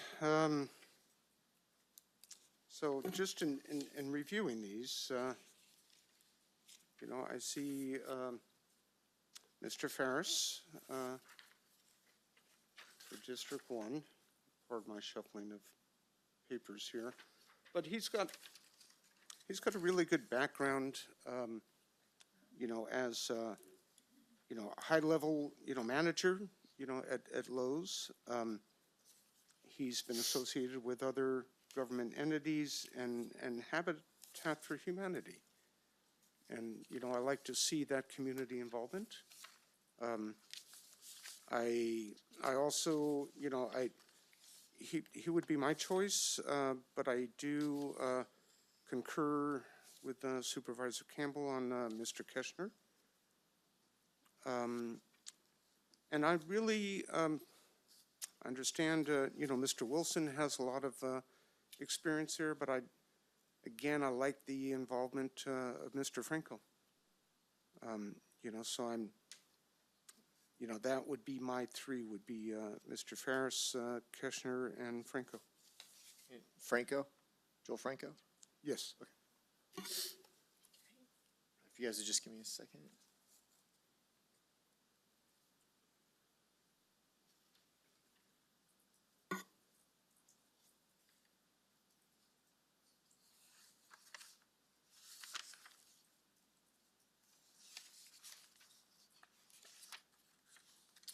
See it in here.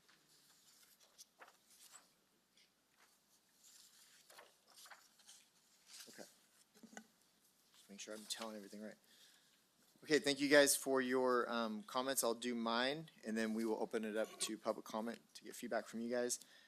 Reading through, one of my selections would be Ronald Koff. He's very involved with Title 17, very involved with planning, real estate, and although some people may find working with him strenuous at times, I think it's good to push the envelope and good to have very opposite opinions and strong conversation. So I would put one for Koff. I agree with Gary Wilson, and I also would agree with Brad Crawford.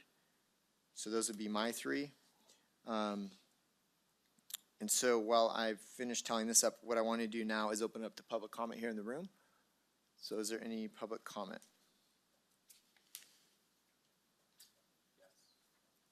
Go ahead. I'm Tom Crosby.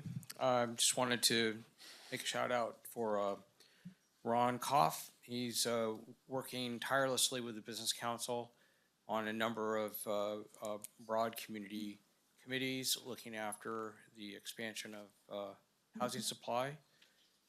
He spends an incredible amount of time going into the deep details of policy and ordinance, and is tireless in that regard. I know I know it can be a challenge sometimes. He's very passionate, but this is someone who really puts a lot of personal effort and time into trying to make things better. So, thank you. Is there any other public comment in the room? Anybody on Zoom? All right, so when I'm gonna count this up, what I see, and then we'll discuss, and you can be my fact checker. So for Ron It's Koff. somehow you realize that I always keep track too. No, don't. I'm yeah, a just give big. me your sheet. You don't need it. Okay, so for Ron Koff, I have 1. For H. Ferris, I have 1. So I would, by the vote, I would recommend, well, those are the ones with 1 votes. So with 2 votes, I have Mark Keschner and Joel Franco. And then with 3 votes, I have Brad Crawford. And then with 4 votes, I have Gary Wilson. So if I were to do the math, it would be Gary Wilson, Brad Crawford, and then there is a tie between Joel Franco and Mark Keschner. So before we go to that 3rd member, can we as a board agree for Gary Wilson and Brad Crawford? And council, am I okay to do that? Okay, so I'm suggesting that we get those first 2 done, Gary Wilson and Brad Crawford. Do I have a thumbs up? I would concur with that. Thumbs up? Okay, so we will, Gary, Brad, and then we need to vote on the difference between Joel Franco and Mark Keschner. So I would look for a motion from somebody, So or let's bring it back for discussion. So I would look at, the makeup. So Joel Franco was District 5, Gary Wilson was District 5, and Brad Crawford, District 4. So I would look to, split it amongst the districts and, look to Marvin Keschner, because he's in District 2, I believe. Is that correct? He is, and I was going to make exactly the same argument that he lives geographically in a different area with different types of industry or lack thereof, and different community. So purely based on that, not at all. I think Mr. Franco, from what I know of him, he's very, very qualified and would be a very good addition. But just in terms of the geographic representation of our very large county, I would like to see someone from another area other than. Okay. So David Keschner, Ryan Keschner, I'll go to half. Boy, this is tough. I often root for the underdog, and I feel Joel Franco is that because, excuse me, he was being considered last time and just didn't make it. And other than the fact that he lives in District 5, I think he's got a lot of qualifications that I'd like to see on this committee.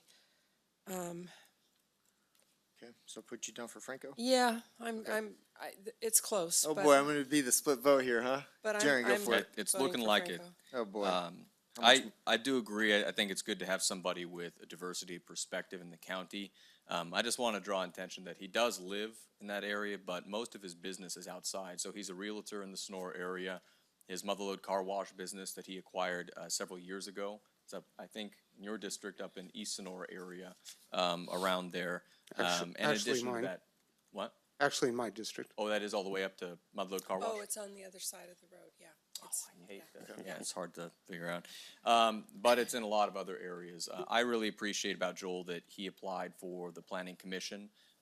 This whole time has been patient. He wasn't selected for that, has chosen to reapply again. And I like that he's got a very strong business background, not only running his own business, but his wife, they also see what it's like to run a digital business up here too.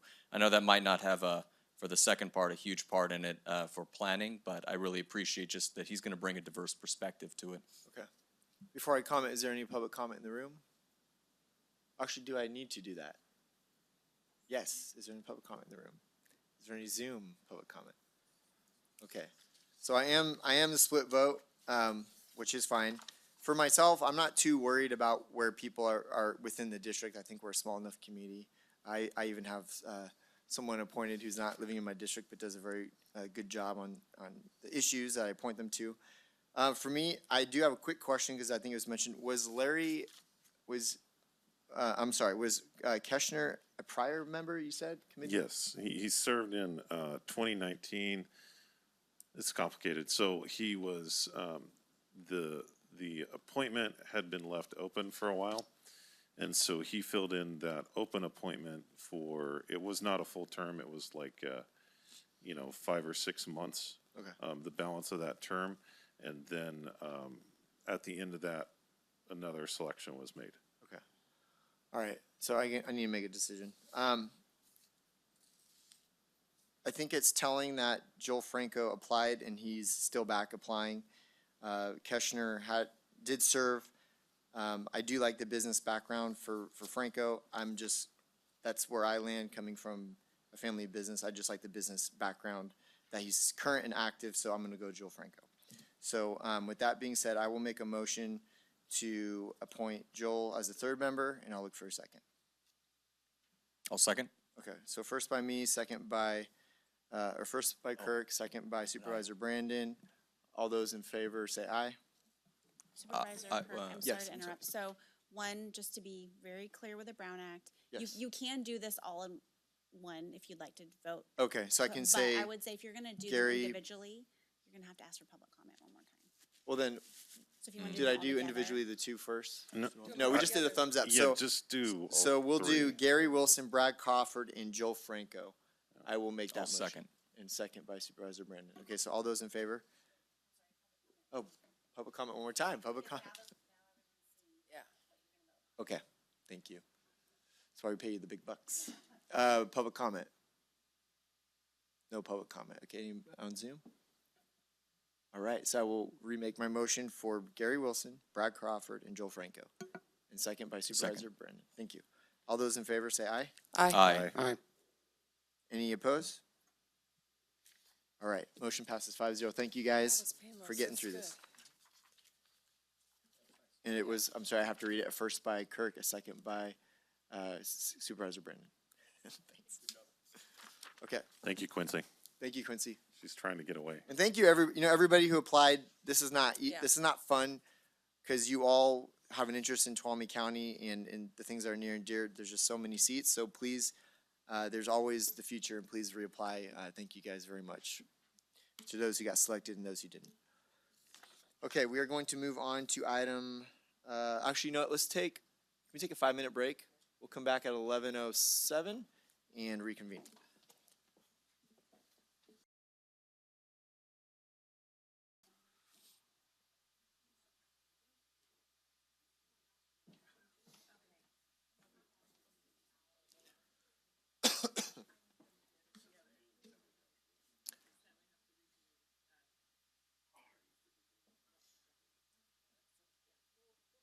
We good? All right, welcome back. We are going to move on to item number 10. So Clerk of the Board, would you please read item number 10? Yes, item number 10, consideration of waiving the first reading of an ordinance amending Chapter 2.40, Emergency Services of the Tuolumne County Ordinance Code, making the county administrator the director of emergency services and the assistant county administrator the assistant director of emergency services, and setting a second reading for adoption on March 15, 2022. Welcome, Dory. Take it away. Good morning, Board of Supervisors. Dory Beats, your Office of Emergency Services Coordinator. We have uploaded for both you and the public a board memo, which I'll read, a red line version of the changes we will make, as well as the required template from County Council. California counties are required to comply with the provisions of the California Emergency Services Act, Title II, Division I, Chapter 7 of the Government Code of the State of California, to provide for the preparation and carrying out of plans for the protection of persons and property within the county or operational area in the event of an emergency, to provide for the mitigation of the effects of natural, man-made, or war-caused emergencies which result in conditions of disaster or extreme peril to life, property, or the management system, SEMS, under California Code Section 8607 and the National Incident Management System, or NIMS, and the Homeland Security Presidential Directive -5. To coordinate the efforts of the various emergency services agencies, both public and private, within the county dealing with emergencies. The purposes of the Emergency Services Chapter 2.40 under the Tuolumne County Ordinance Code or to comply with the state of California requirements to provide for the preparation and execution of plans for the protection of persons and property within Tuolumne County in the event of an emergency, including the direction of the emergency organization and the coordination of the emergency functions of Tuolumne County with all other public and non-public agencies, private and nonprofit organizations, tribal entities, incorporated and unincorporated areas, and affected private persons. As a result of discussions with other counties and county council in order to make the ordinance consistent with the delegations of authority based on state regulations, staff are proposing that your board make the following changes. Under 2.40.30, Emergency Services Director, Assistant, and Coordinator, Office created. A, designate the county administrator rather than the board chair as the Director of Emergency Services. B, designate the Assistant Administrator as the Assistant Director of Emergency Services, not the county administrator. And C, Office Emergency Services or Coordinator, who shall be appointed by the Director of Emergency Services, not the Assistant Director. Under 2.40.50, Declaration of a State of a Local Emergency. A, the authority to declare a state of emergency rests with the Board of Supervisors. If the Director of Emergency Services, not the board chair, finds that circumstances prohibit timely action by the board, the Director of Emergency Services, not the board chair, is empowered to declare a state of emergency. In the event the director is unavailable, the authority to declare a local emergency shall be performed by the following individuals in the order listed: Assistant Director and then the Office of Emergency Services Coordinator. And then under 2.40.080, Responsibility for Emergency Services Program within Tuolumne County, the county administrator, as the director then of the emergency services, has the responsibility for the organization, administration, and operation of the Tuolumne County Emergency Services Program, subject to the direction and control of the Board of Supervisors, not the director. And then lastly, under 2.40.090, Operational Area Committee, cleanup of organization, staff, and titles. Now, these changes are consistent, and one of the areas that we know is a concern, this does not change the authority of the board to proclaim. The board itself will have to ratify any proclamation that is made by the director, which then would be the CAO. So this still enables and directs under state law and government code that the board then will ratify that proclamation of a local emergency on behalf of Tuolumne County. So we are recommending as staff that the waiving of this first reading of an ordinance, amending the Chapter 2.40 Emergency Services, the Tuolumne County Ordinance Code, making the county administrator the Director of Emergency Services, the Assistant County Administrator then as the Assistant Director of Emergency Services, along with the other recommended changes, and setting a second reading for adoption on March 15th of this year. Happy to answer any questions. Sure, thank you for that. I'm going to start Supervisor Goldenberg. Okay, thanks. You know, so obviously my former career in the fire service, I dealt with a lot of these concerns. OES, you know, directors, it varies by county, and I worked a number of counties. Very often with either the county fire chief or the county sheriff, or in city jurisdictions, the city fire department or police department. And it varied, you know, by jurisdiction. You know, my main concern is that we need to, you know, as elected officials, we need to step away and not allow this to, because it can become politicized. And we need to let these folks do their jobs. You know, they're highly trained. They can absolutely do it. And, you know, we should allow that to occur. Now, that said, as Dory indicated, you know, when we're looking at declarations and other areas, it comes back to the board, right? You know, we have that responsibility. But we, again, as elected officials, we're setting policy, we're setting direction, giving guidance, and it should stop there. We need to let folks do their jobs. So that's my take on it. I'm very supportive of moving in this direction. Thank you, Supervisor. And just so you know that staff, we did look at other counties within the state. And this was one of the recommendations for us to be in line with what other counties are doing. If you look to the north of us, Calaveras does have an OES director that reports to the CAO, but they can too, as a director, proclaim, and then it must be ratified to the board. Mariposa has the same, and as Supervisor Goldenberg stated, many of the OES directors in the counties in the state the authority is in the sheriff, more so than it would be a county fire chief. But in that same instance in Mariposa, they have the authority to proclaim, and then the board themselves ratifies that proclamation. Same with Stanislaus County. It is under the sheriff. The sheriff then makes the proclamation, and the board then ratifies that. So this is being consistent with what many of our neighboring counties are doing, and the majority of the counties within the state of California. Understand that your role during the event of emergency will still be very vital. Whether it's the board chair or the district representative for a disaster, will help serve the EOC in a policy group capacity, along with county council and the CAO's office, who will then be advising the EOC manager or the director, which will be me, in that particular event. So you will serve as a policy and a conduit then for the other board members during an event or a disaster.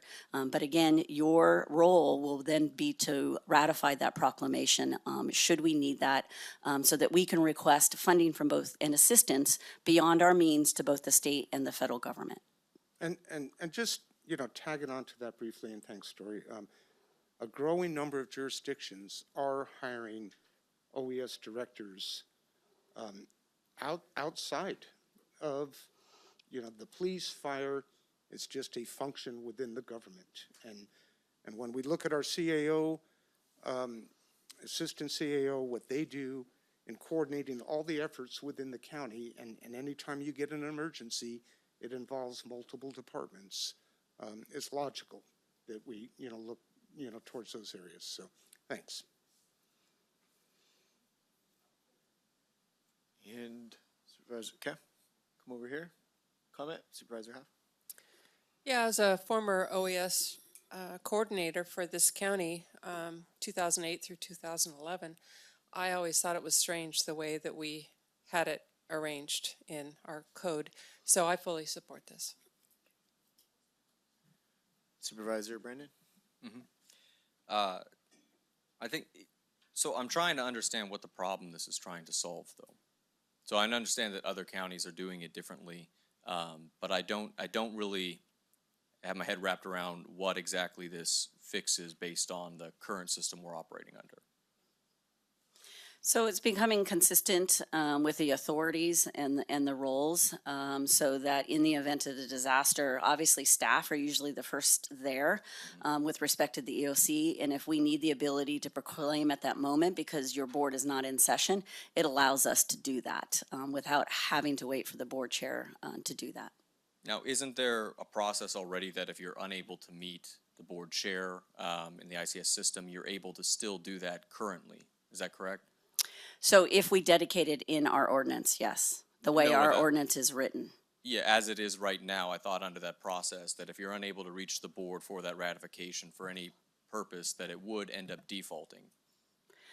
Only if it's in our ordinance, though. Go ahead, Tracy. Sorry, for the ratification, actually it's in government code that the board must ratify within 7 days, and to renew that proclamation on every 60 days, only the board can take that action. So it's that initial proclamation only that it allows the expediency for staff to act on it, but then we have to come back to the board because only the board can ratify that action of your OES director. Even if it's board chair, it still must come back to the board. Sorry, let me clarify. I wasn't meaning the ratification, but under it's 24040, it says it goes to first the board chair, then the vice chair, right? But in lieu of those two, then it ends up going to the, under this assistant director of emergency services, which I think, as laid out before, is the county administrator, right? So, again, I'm not sure what problem this is solving, because if you couldn't reach the board chair or the vice chair, then it would automatically already default to the CAO. And so that's just my concern with this. I think when we're in the middle of a disaster, it's important to have elected leadership there as a part of it. I think it's important that we understand our role in that process as well. You know, we're not sitting there directing where fire resources are going to be going. And yet to, I think, not have the board in that initial process, I'm just not sure, outside of trying to make it similar to other counties, what the problem that it actually is addressing. Can I answer that?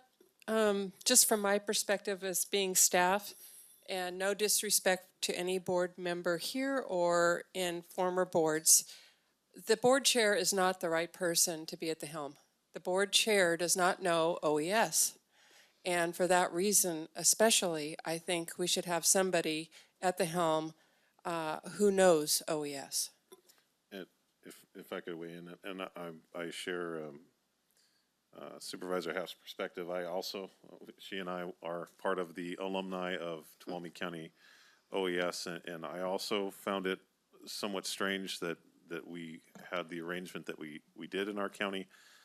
And, you know, I think we have a board that's perfectly able to fill that role and be very capable in it. But that may not always be the case. And there are a lot of factors depending on, you know, the availability of supervisors, and it's better to have someone who has the kind of expertise to be in charge rather than rely on us, the supervisors, to know when to stay out of the way, which is essentially the system right now. And I believe we do know that. We know when it's appropriate to stand up and then when it's appropriate to take a step back and let the professionals handle things.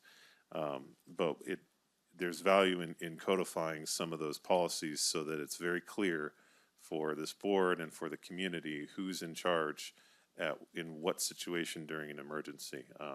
You know, I've been in emergency situations where things were very clear and handled very well, and I've been in emergency situations where you couldn't get the right person on the phone at the right time, and it was very confusing.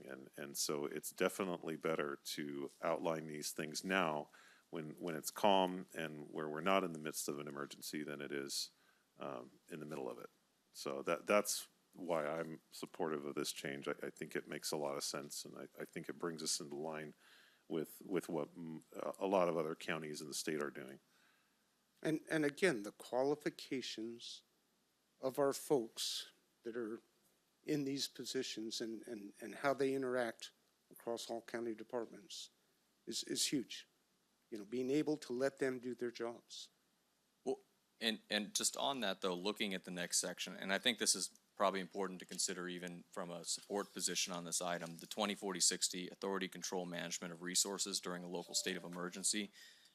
And correct me if I'm wrong, and probably looking to legal counsel on this, it states that the chair of the board, I guess, or otherwise, basically can redirect funds for emergency use, suspend standard procurement procedures.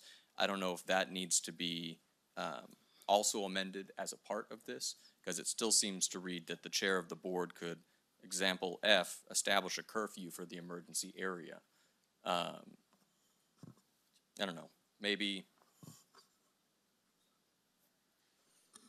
We actually were Are we just saying the changes would be or that person under, so it's saying the chair or that person? Sorry, I'm just looking at it so that I can. Yeah. Eric was just pointing that out, actually, and we do agree that that is something we missed. We probably should change that to OES director is what you could say instead of board chair. Because resources are not normally directed by the board anyways. Under normal operations, that comes through my office and then your department heads, right? So that would be another change that we should make, and I'm glad you caught that. Thank you. Okay, yeah, I think it maybe take a little bit of time for this. You know, one other, I think, amendment to it, and looking at the committee as well, I know in my particular district, there's a lot of officers that are park officers in state parks that for both Jamestown and Columbia are kind of the on-the-ground folks. There are a number of other people in the committee. Maybe if we took a little more time, worked on this to address those things. I still just, the core concern of mine is not having elected representation there. Not to say that I don't completely agree that that elected person has a responsibility to make sure they are helpful and collaborative and they're not telling the fire trucks where to go, put out the fire, but that they are involved in that process. You know, I mean, Hold on, only- before we, hold Only on. within 7 I'm gonna days bring for a it- ratification of a measure, right? Before we move forward with discussion, I want to ask a question. If we're gonna change that portion of it, do we need to bring it back for a first reading? I don't believe that you would, would he, sir, or is that part of the public hearing? I'm not sure if it's significant enough. I need to find out. No, I think that's consistent with the agenda language, how we've had it drafted. So I would just say that was probably like a clerical error that we can, So you know, remove, if we were to move forward, remove the change it. board Because chair the to. intent is, Right, okay. yes, Yes. yeah. The intent, okay.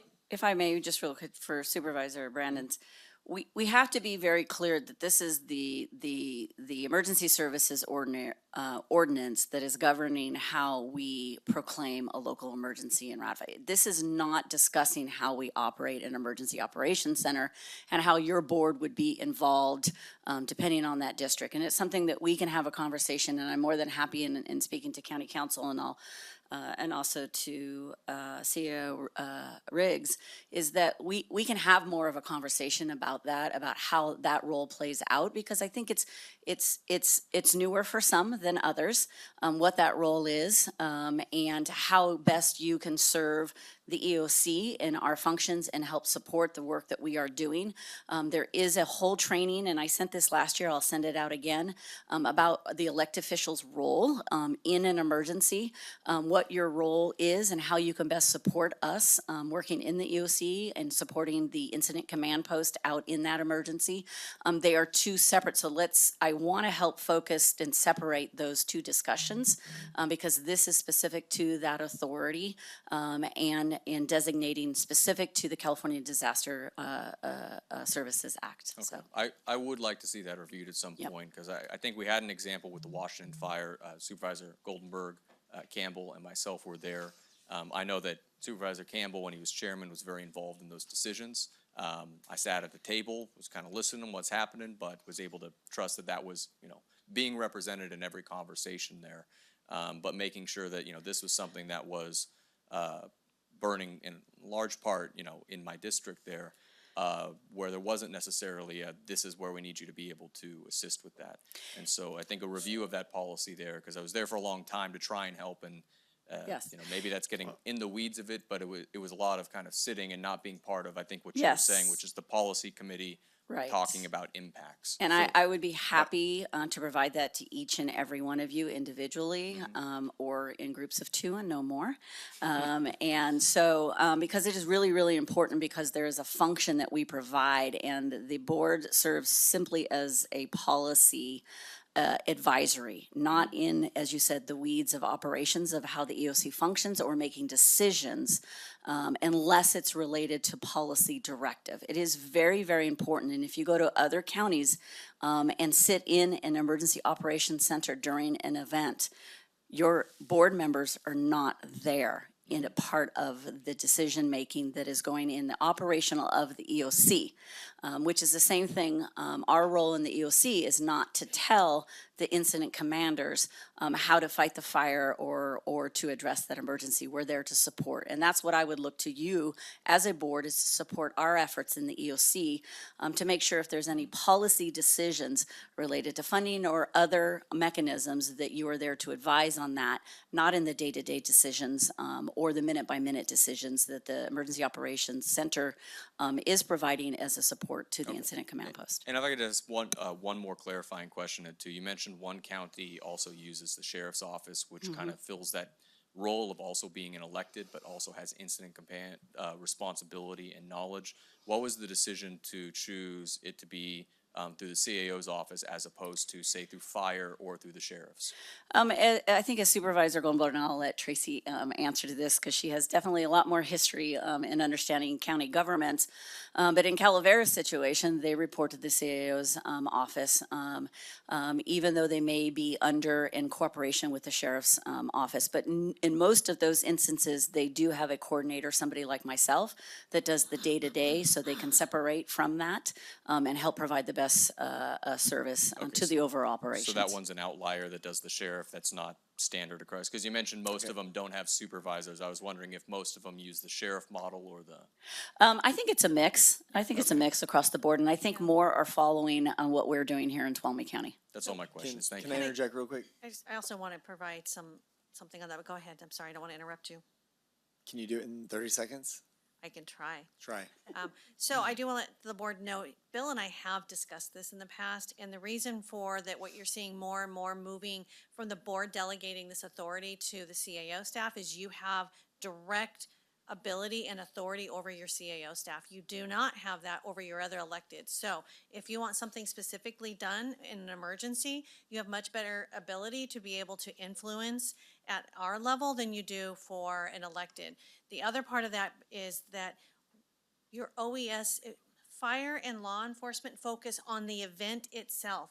All those other cascading events, housing, shelters, logistics, hotel rooms, getting food, all the follow-up for when you do, you move from the incident response to recovery, that normally goes to more of an administrative role. And that will be where, if you were to talk to Bill, he and I have talked about this, he agrees, he doesn't want that part. They want to do the initial response and they want to move on. We come in after and we do a support for all of those initial first responders. So I make sure you know that we have talked about this in the past, and it's just because it's OES overall is so much more than just, and I don't mean when I say just, but you have your initial response by our first responders, but there are so many other cascading events and things that are happening that we are out there catching all of that so they can focus on their jobs. That's helpful. Thank you. All right, I'm going to open it up to public comment before I weigh in. Is there any public comment? I see some folks walking down.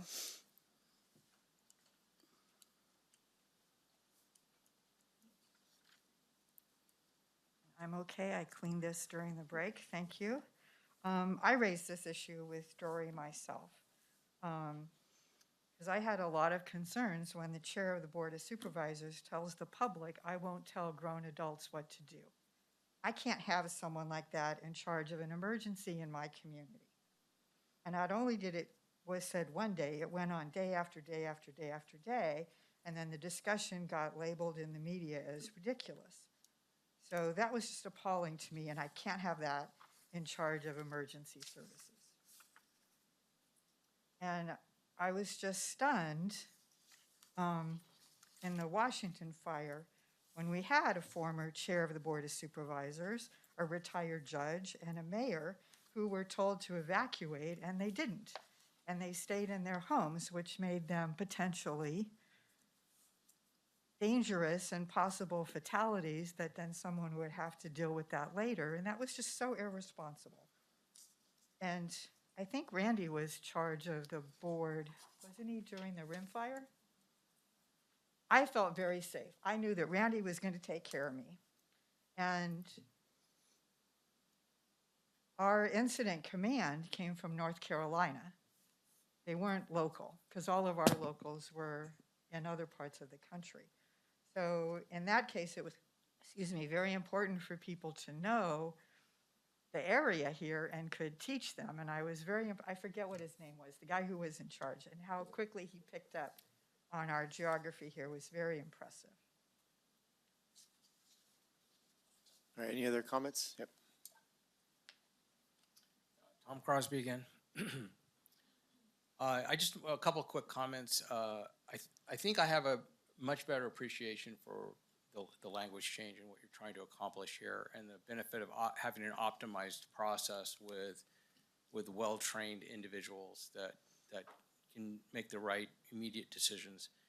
But I'm also very sensitive to the need for the public to have strong leadership with their elected officials and have them be fully engaged and outward facing and communicating with the public and making things work smoothly.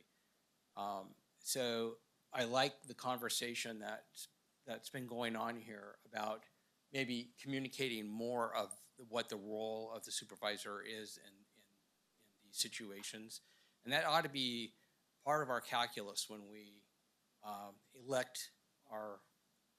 when we have our elected officers and particularly supervisors, to understand what their role is and what our expectations are for them as members of the public, because we're putting ourselves in your hands as well as the professionals within staff. So this conversation has been really good, and I promote that we take the time to also communicate with the public how these things work, and not at the 11th hour in an emergency, but before that happens.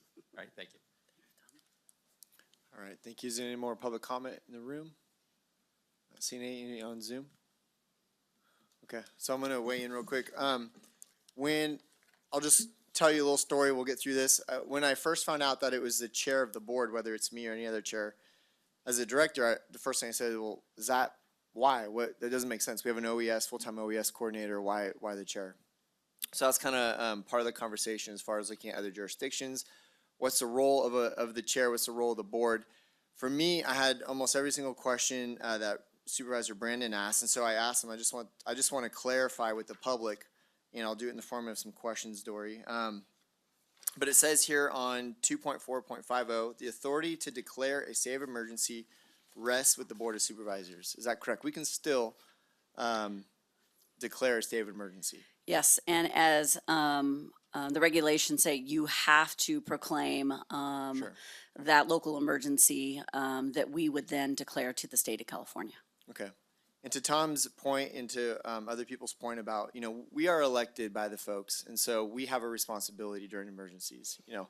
If I as a chair or whatever chair is sitting up here feels that there is an emergency situation, but perhaps OES director, or whoever the director is, CEO, maybe doesn't feel that way, what substitutes a state of emergency? Is it the emergency itself, or is it the funding needed to respond to it? So in the governance code, and in order for a county to proclaim a local emergency, it is stating to the state and to the federal government that we have exhausted all resources available to us. Right. That is in essence what a proclamation of a local emergency is. We are saying that we do not have the resources to provide assistance.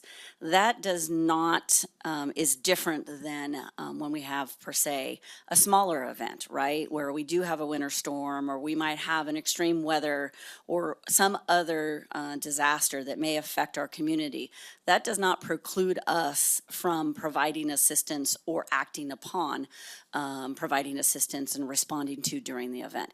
The proclamation process, though, is saying that we have exhausted all resources, and therefore we are proclaiming, and that is required in order for us to be eligible for assistance through the state and the feds. We have to go through that process. Every county has to go through that process, and you will find the same language in every county's ordinance specific to emergency services. Correct. And the reason why I ask that is to make it very clear that as a board, we still have a vital role in emergency situations, but in those critical times, it gives you guys the authority, the ability to make those critical decisions, but the funding portion is more of where the board comes in as far as declarations, because we have exhausted those resources we now need to declare at larger scale. Okay. Let me see if there's anything else.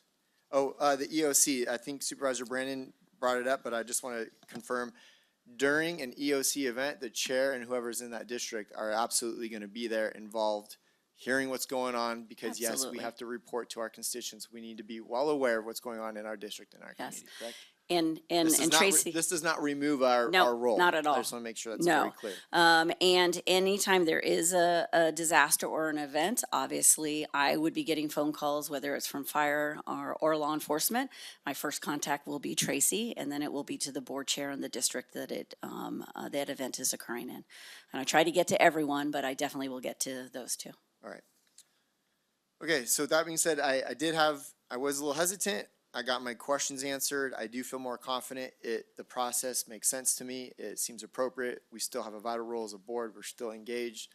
All those things I mentioned. And so with that, I appreciate you, your Q&As. And if I could just add kind of on that last point you made, I look at Washington Fire. So I was chair of the board for the Washington Fire last year, and everything, all of the roles that I filled during that incident would not change under this. Most of the time that I spent was coordinating with other counties, whether it was getting help with environmental cleanup, these types of things, communicating with the public, communicating with the different partner agencies. All of that is still there and is still definitely part of the role of the Board of Supervisors. And so really effectively, I don't see that this changes very much. It just makes things more clear in case in the future there is any confusion about who's in charge of what. And so to me, that's where the real value of this comes in. It doesn't effectively change what we've been doing with respect to the chair, vice chair, or the supervisor where the incident is occurring.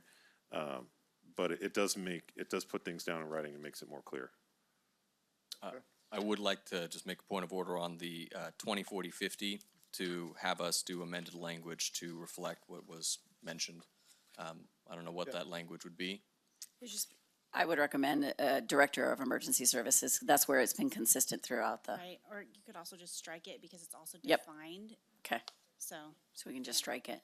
So strike I'll from the defer to chair of county the board council on to the section number? Okay. So we should incorporate that into our motion. And if I may, one question there is, in that discussion about just the irreplaceable cultural resources, the parks in particular, the museums and all that, is there a reason they would not be included in that No, policy I group? will absolutely make sure. And the way it states is we can add whoever at any time to operational area committee. Okay. Would it be acceptable to add them into this also as an amendment to it? In the large list that we have of different partners? Well, if we did that, wouldn't we also be including Yosemite and? And if we're gonna do Any that, other- then I I'm mean- gonna recommend probably bringing it back, because now we're adding, we're not Yeah. just making a clerical error, we're adding. Oh, okay. other- Yeah. I would recommend we. That's fine. So They we can- are we can talk included. I about that include the later. state in our operational area committee briefing, so. Great, thank you. All right, thank you, Dort. With that being said, I will look for a motion with the amended version. Yeah, I'll motion to approve of the amended version. Second. Yeah, let me get back to my. Okay, so I have a motion by Brandon, second by Goldenberg. And I will, all those in favor? Aye. Aye. Okay, motion passes 5-0. Thank you, Dora, for your time. Thank you very and, much, Board. Public Thank for your you. comment. Thank you. Okay. We got 15 minutes. Let's do item 11, and then we'll go to lunch.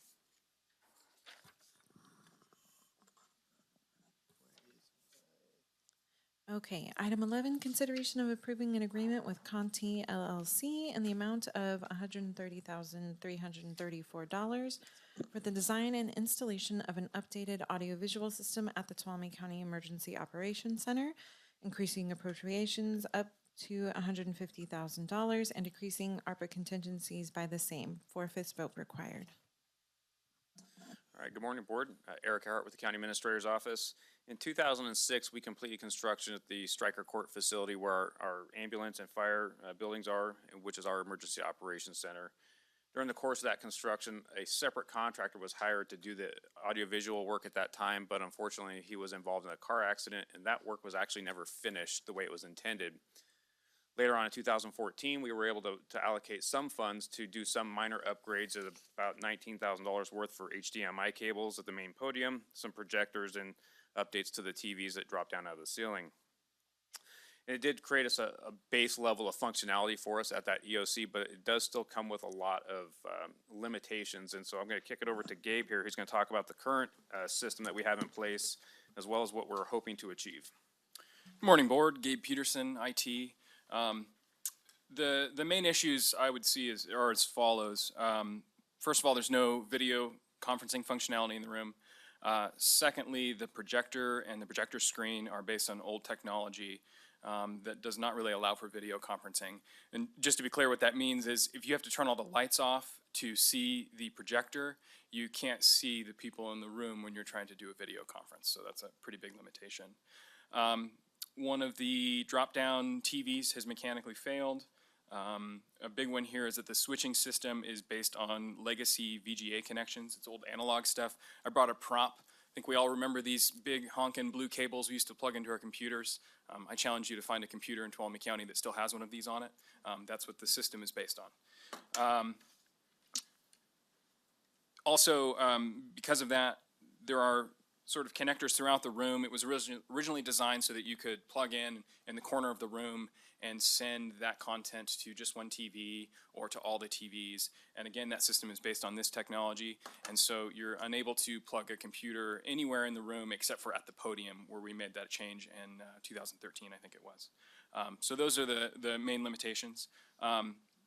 to address those limitations, we engaged in the RFP process to get some quotes to upgrade it, and made a selection, and this is kind of what we're hoping to do here. We're going to replace the projector screen and the projector. We're going to use a modern laser projector, and we're also going to go with a modern screen. Something I learned in this process is that projector screens have actually increased their technology as well. The new engineered projector screens are actually able to reject lighting from the side. So you have all the lights on in the room, but the screen is only reflecting what's coming from the projector, which greatly enhances the visibility when the lights are still on. We're going to replace the digital switching and control system, or we replace the analog system with the digital system with 16 inputs and 16 outputs. We're not using all of those inputs and outputs, so it allows us some flexibility to expand in the future, which is good. We're going to add 4 TVs. If you were to think of this as Stryker Court, we would add TVs on this wall and this wall. What that really allows us to do is use the system like during an emergency. We can actually use the ICS system, the incident command system. You'd have, groups, think of them kind of shoehorned around one TV showing a map. And that group is always around that TV, and they have that TV as a resource, and it's showing something different from the rest of the TVs because there's an input right underneath it. And, so you'll be able to be really dynamic with the room and actually do sort of ICS, OES stuff, which is great. We're also going to add video conferencing to the room. We're going to have a camera in the front and in the back. This allows you to steer the content to either showing, the audience, if you will, or a presenting person, as well as array microphones, which are, they're made by a company called Shure, which makes the microphones on your desk here. They're these really wonderful, expensive microphones that actually live in the T-bar ceiling. You cut out half a T-bar tile and put a square of microphones in there, and each tile has, I think it's like 9 or 10 microphones in a circular pattern to pick up the whole room. And you'd put those throughout the room, and they'd work together to pick up the whole audience. So in a situation where you're doing like a training, if somebody raises their hand in the back and says, I have a question, you'd be able to hear that person in the video as well as the person presenting. So it's a really good, kind of simple, but actually kind of complicated solution to pick up the whole audience. Simple in use, but complicated in implementation. We also will be repairing the broken TV lift. You probably have been in there and see the TVs gloriously descend from the ceiling. We will once again be doing that. And then lastly, I'd like to add that we'll be updating the small conference room as well, replacing the ancient tiny plasma screen in there and adding a video camera. As well as we're going to interconnect the small room and the large room.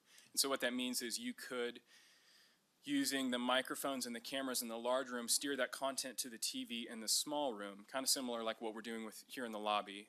So if you have like people in the press or overflow members that you don't want as part of the meeting, but you still want them to be able to view live what's going on, you'd have a place for those folks to be.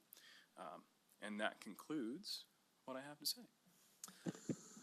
Nice, quick presentation. Simi, thank you for all you said. We got more. Oh, yeah. Oh, we have more? We're not done. We're not done. We're bouncing the ball around a little bit for you. All right. So obviously, your board is aware that EOC is designed to support emergency responses, business continuity, and crisis communication. So staff, community partners, and trained responders all meet there to manage these events and prepare for them as well. So when it's activated, it's utilized as a centralized command and control for the emergencies that are taking place. And we've seen this on multiple occasions. Rimfire obviously is a very good example of that. However, when it's not being used for emergencies, the EOC is used as a training facility. It's used frequently throughout the year. Pre-COVID, it was used a lot more. It's used for, like I said, trainings, meetings, fire personnel use it, ambulance personnel, law enforcement, everybody throughout the county government uses that facility.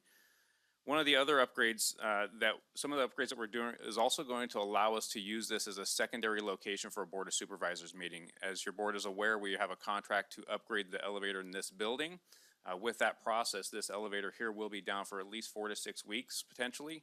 So this will allow us a secondary location to continue to have our board meetings where the public can view those, where we can stream them, and where you guys can be heard through that process. So that is one of the benefits of also doing these upgrades there as well. I know a question came up is why now?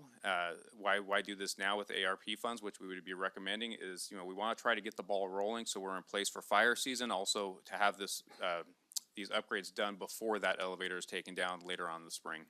So now I'm going to pass it over to Simi.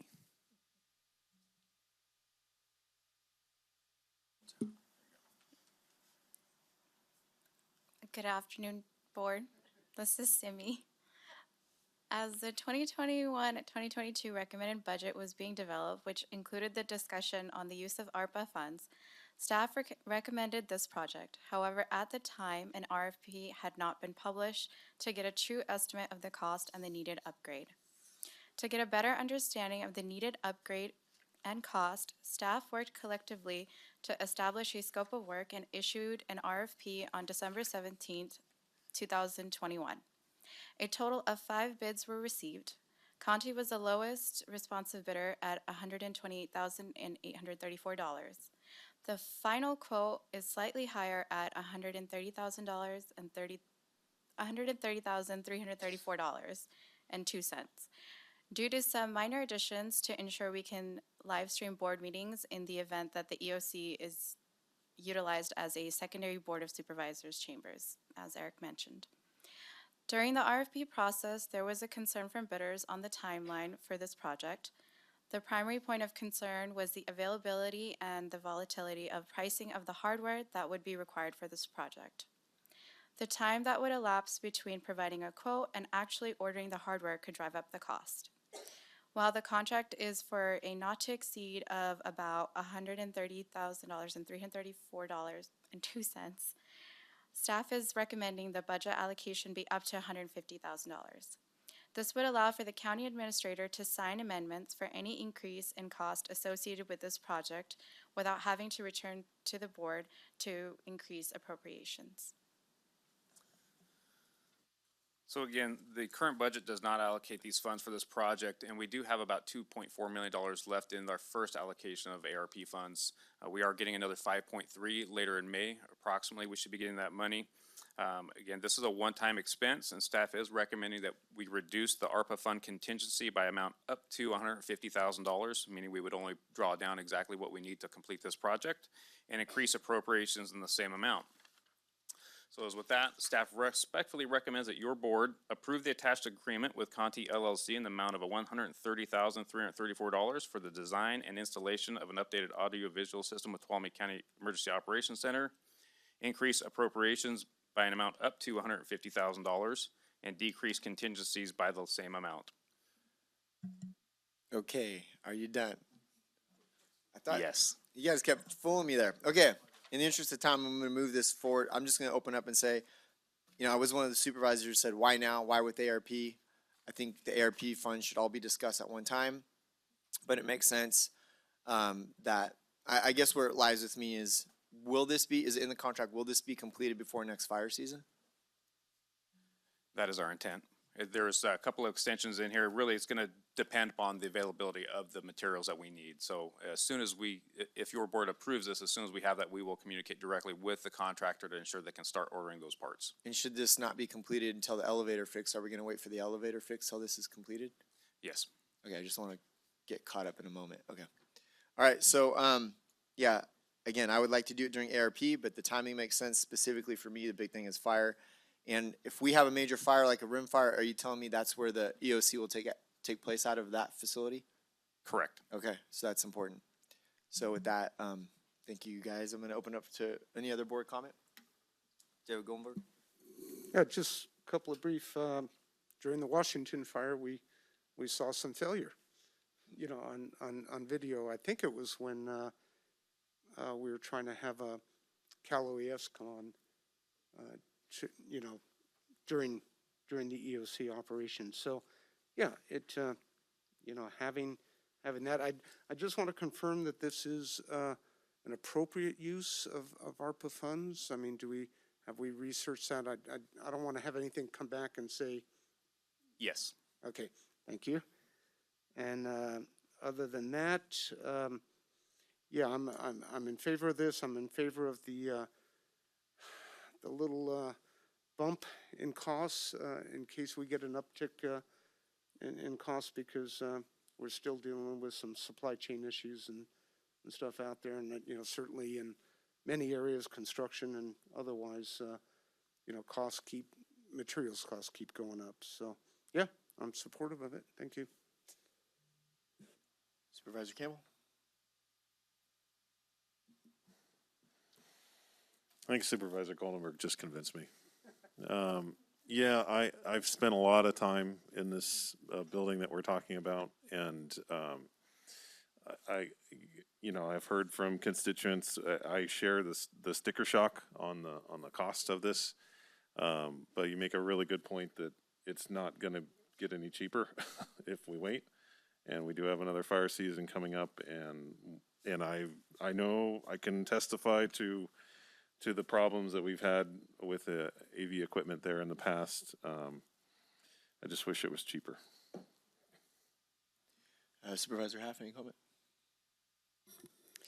Yeah, I agree that we need this and we need it sooner rather than later. I just wanted to know if you have any assurances from the contractor that one way or another, if there are supply chain issues, that they'll be able to come through in the time frame that we're expecting.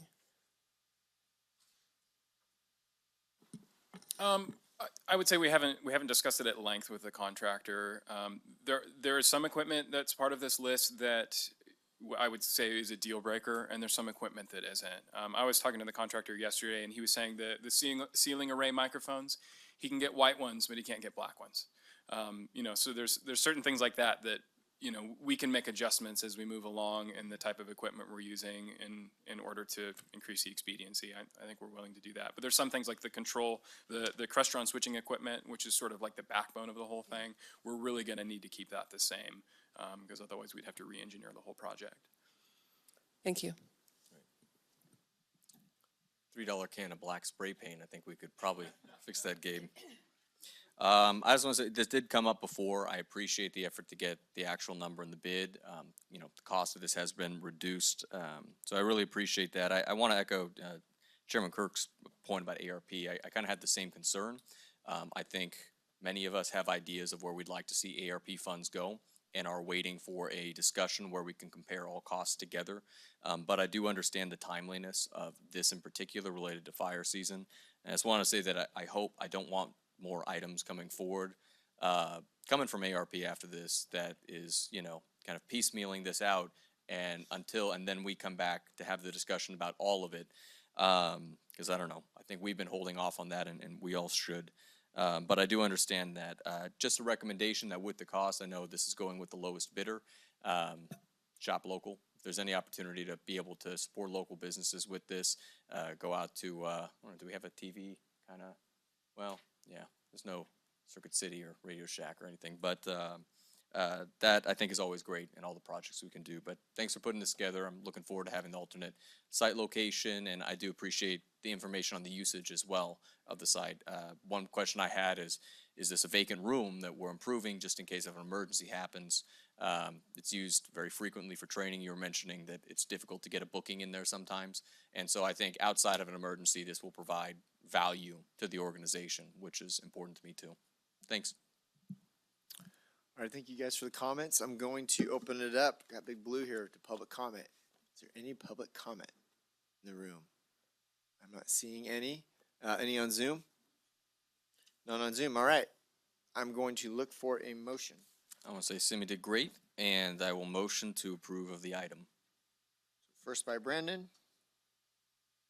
Second it. And a second by Supervisor Haff. All those in favor say aye. Aye. Aye. Aye. So motion passes 5-0 with first by Brandon, second by Haff. And so with that being said, we're going to break until 1:30, and we will see you at then. Thank you. Yep.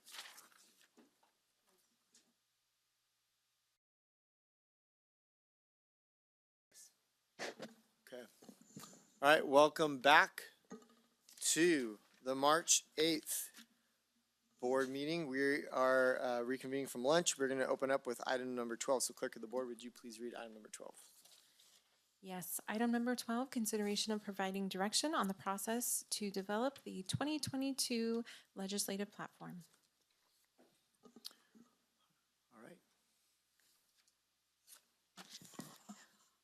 Good afternoon, County Administrator's Office here. So this item before you today is a follow-up to the board workshop we did last month. And what we had talked about during the last day was we know we have a legislative conference coming up with CSAC next month, and it's on April 20th and 21st. what the general direction I had received from the board was that you would like to have at minimum a draft of the legislative platform that you all could take with you, so that if you're going to the Capitol and you're meeting with other representatives, you would have something with you that your board had all at least agreed upon in draft form. With that being said, while I was actually out of the office on vacation, Eric and Liz met with department heads and they gave them some direction of how we thought we could accomplish this. That direction was that we wanted them to take what we worked on during the workshop, which we know is still in draft form, but that's what we have to work with right now, using that as a filter along with their needs that they know they already have that we would need legislation to fix or correct, such as roads, the $60,000 contract amount, that then they would make some recommendations. We would compile a draft and we would bring it to your board for review on March 15th.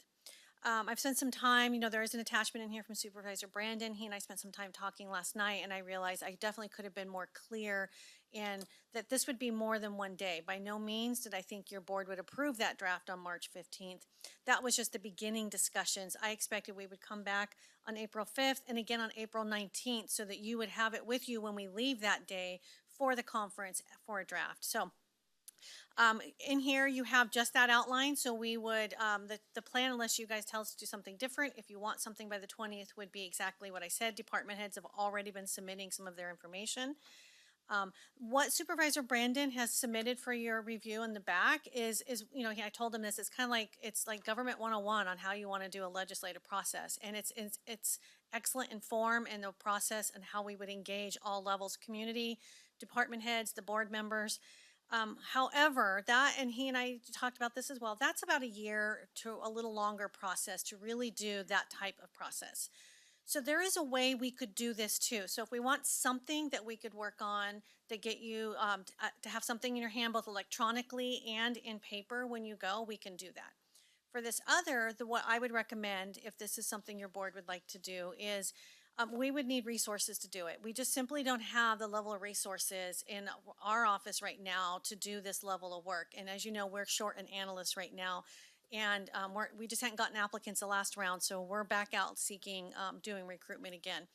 So during the budget, what we could do is look at consultants, we could look at employees. You almost might need a combination of that, because even when you have a consultant, we have employees who are coordinating that work. They're overseeing it, they're providing feedback, they're helping to get them with meetings with all the right people. So we could do a couple of things, if your board is interested in that process, is we could do an RFP for the types of services that someone would be able to help us specifically to legislation and lobbying. And then we could have that for budget, and then we can give you what the cost would be for like another analyst, essentially is what you would need to be able to do this. We could bring that for your consideration during budget, and we're going to start that as early as, we're starting work now, so we're going to start bringing that to you after the legislative conference. We're going to start having those budget conversations. If your board wants to move forward, we build it into that July 1st budget. We get ready, we recruit, we get the consultant on board, and then we go out and we start doing the work. I expect that work would take us anywhere from 12 to 18 months to really do that level of a process. And it's not, I think that I do agree it's the right way to do it if we really want to get in deep in this. However, it's a lot of time and it's a lot of work. So we could do that, would set you up for the 2024 legislative year. If we did this, we could be done, say, in the fall of 2023, because we're in 22 now. That would mean you're in perfect place now. It's final, we're ready to move on, you've got everyone's input. Now you're in time for CSAC and RCRC and the legislative session that's going to be beginning, and you're early. So if we're gonna try and get them to introduce and work with the different legislators, they need that. You bring all the data to them, their staff write it up, they're willing to introduce it, and that takes time, but we would be able to have it in time. So that would be my recommendation if you want a really comprehensive legislative platform for the 2024 legislative session. That would be the process to follow, and we can bring forward to you during budget a way that you could at least consider it and decide if that's something you'd like to move forward on. In the meantime, if you want something that you can take with you next month, that would be at least a draft that you've all approved the draft form. We could do that based on what I outlined. And again, it would be March 15th, April 5th, and with my expectation that you would approve the draft for the year that we're going to use on April 19th. And that would give you, like I said, a working document. And we can make sure you have that electronically too, in case you're wanting to email that out while you're out and about. We can help you get that saved to your phone and your document, so you could just send that out to whomever when you're talking to them. And I'm happy to answer any questions you might have. Okay, thank you for that. Report, I'm gonna start over, actually, you know what, since, I'll start with you and then we'll go Supervisor Brandon since you attached your document.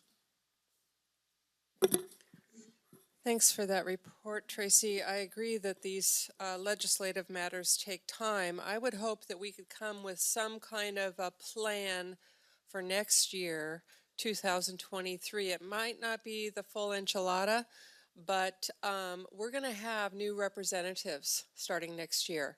And we can start working with them right after they're elected in November. So I would suggest us looking at a halfway plan. Not HAFF, okay? Sorry, that was a Bob, sorry. Anyway, he rubs off on me. And now I've totally lost my train of thought. Yeah, and something I've already said to you privately, but I'd like to say to the whole board is in next year, we will not have a full 3-day session on goals, because now our goals are going to be for 2 years. We might do some kind of an update that lasts maybe a half a day or something, but we might have the time in January, if we start planning for it now, to devote most of our time to legislative matters, and I would really like to do that. So those are my 3 cents. Thanks. Supervisor Brandon? Well, thank you everybody that read through the whole memo, because I know that was pretty long. I tend to write a lot and then reduce over time, and I had not too much time to put it together. I think a lot of the things I'd brought up was alleviated my conversation with CAO Riggs about us having more time. I see 2 separate processes that are happening right now. One is what we want to do for our long-term plan, the half enchilada, which I think we got to put that in there. It seems like we're going to have time to be able to discuss that, work that in, what resources it's going to take. What I'm focused on is what is currently putting the time pressure on. That is the CSAC conference coming up. And to me, coming in with a platform of a bunch of things that have been adopted by those organizations is not necessarily helpful for me. I'm on the Housing, Land Use, Transportation Committee. How do I take that and make that an actionable thing? At that group, what I would hope is to be able to change a CSAC platform item or to add something new to it that I think represents us and is generally agreed upon by everybody.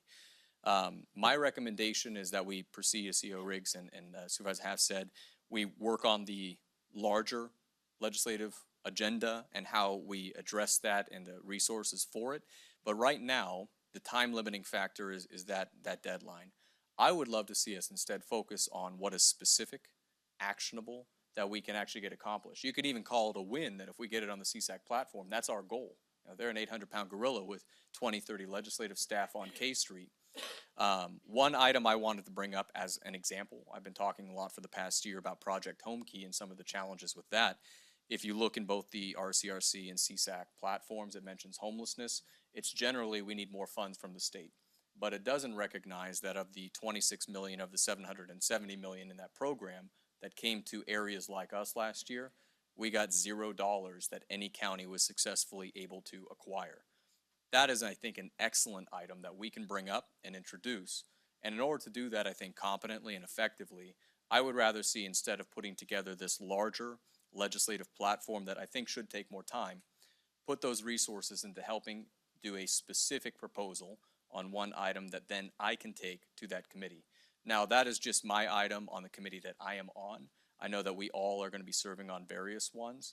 I think we can apply that same logic on many other areas of CSAC where we have something specific that we'd like to see done.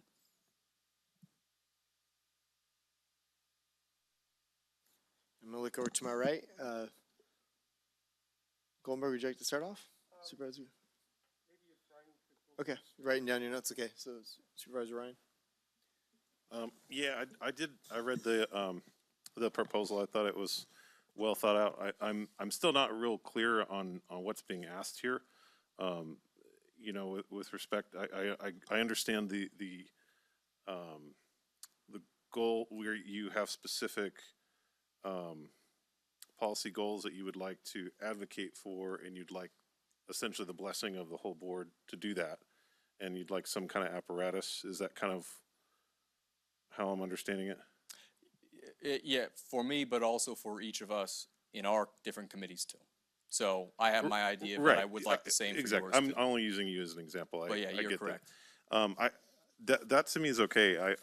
The thing that concerns me is that I'll use myself as an example. We had a conversation here about a month and a half ago about roads and the need for really strong advocacy for rural roads. I mean, as we all know. And so when I was at the Executive Board of Directors meeting for CSAC last week, I used all of my time to advocate for that one issue. And so, and there wasn't, I didn't have any staff there, there wasn't any, and so that part of it, I think is that's our job, and I'm totally supportive of you or any board member that has an idea that the rest of the board agrees with. Where I'm concerned is the amount of staff time that might go into some of these things, and we have to be really judicious with the issues that we want to spend our time on, because we can get bogged down asking for help from staff, and I think we really need to narrow it down to what are the key issues that are facing our community. It would be nice to go after every single issue that might have some positive impact on our community, but that's just not the world that we live in. We have to pick and choose, and that's part of the hard part of the job, I think, is prioritizing goals that are all very, very very valid. And so I'm supportive of whatever does not add more bureaucracy and more complexity to the process that we already have to advocate for the interests of the county, if that makes sense. So if we're just talking about supporting individual, well, not using the word individual, but specific goals on some of these different committees, whether it's CSAC or RCRC, I'm all on board with that. Where I have concerns is if we're looking at developing a legislative platform and then going to staff asking for research, asking for them to do some lobbying and take actions in Sacramento or federally, that can pile up real quick, and we've seen it happen. Generally, what we're able to do, like Tracy and I were talking about tree mortality the other day. We spent an entire year just lobbying essentially for that one thing.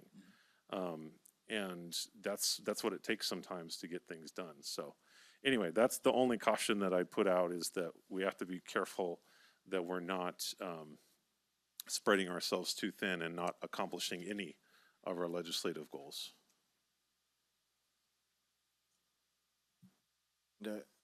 Supervisor Okay. Goldenberg. Yeah. So, the legislative process is generally, more of a long-term process, right? And Tracy, our CEO, Tracy Riggs, pointed to that, talking about 2024. And so when we look at, where we're going in the future,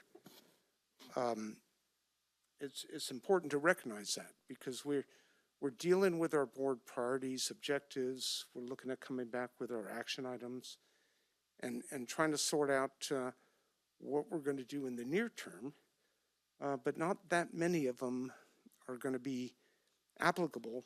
We're legislatively, we can do a lot in that short of a time period. I'm very thankful that we extended our priorities, out to a 2-year process. But we're sitting at about 1 year and 8 months now as we move forward. So time's already escaping us, right? I'm firmly in support of looking to hire and have full-time on our staff a legislative analyst position. I know that when I worked for CAL FIRE in Sacramento, we did have one, and it was invaluable, because you had somebody that was consistently working on it day in, day out, all the time. Does that mean that our own staff, in all of the different areas aren't working at, and looking at areas? No, of course not. They are. But, to have a centralized, repository, so to speak. So, when we're talking about, where are we half in or not, I want to be all in on this area, because I think it'll really pay dividends. That if we can get there and come to agreement, but in the short term, with our conference coming up at CSAC, April 20th, 21st, I think we just need to look at a few basic areas that we can, as a board, agree upon. And I think we haven't flushed out our priorities, right? They're coming up March 15th. We're going to do more. But, we need to be able to have the ability to just decide on at least a few of the high-level ones that we can move forward for this upcoming conference.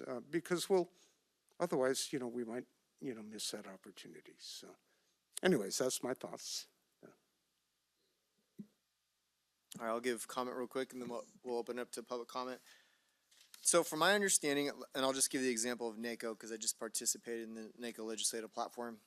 They voted, they decided what their platform is going to be moving forward. So when it comes to this year, we've missed that ship. Now, as county staff bring back the action items for objectives, I think what we're my understanding is what we're looking for out of this legislative platform is, what is RCRC, what is CSAC, what is NACO already approved, and what do we agree with, what do we not agree with? That's really what we're doing, is we're pointing the finger at what we agree with, what we don't, and then that also helps staff form, some of the action items and some of the things that we might pursue in the future.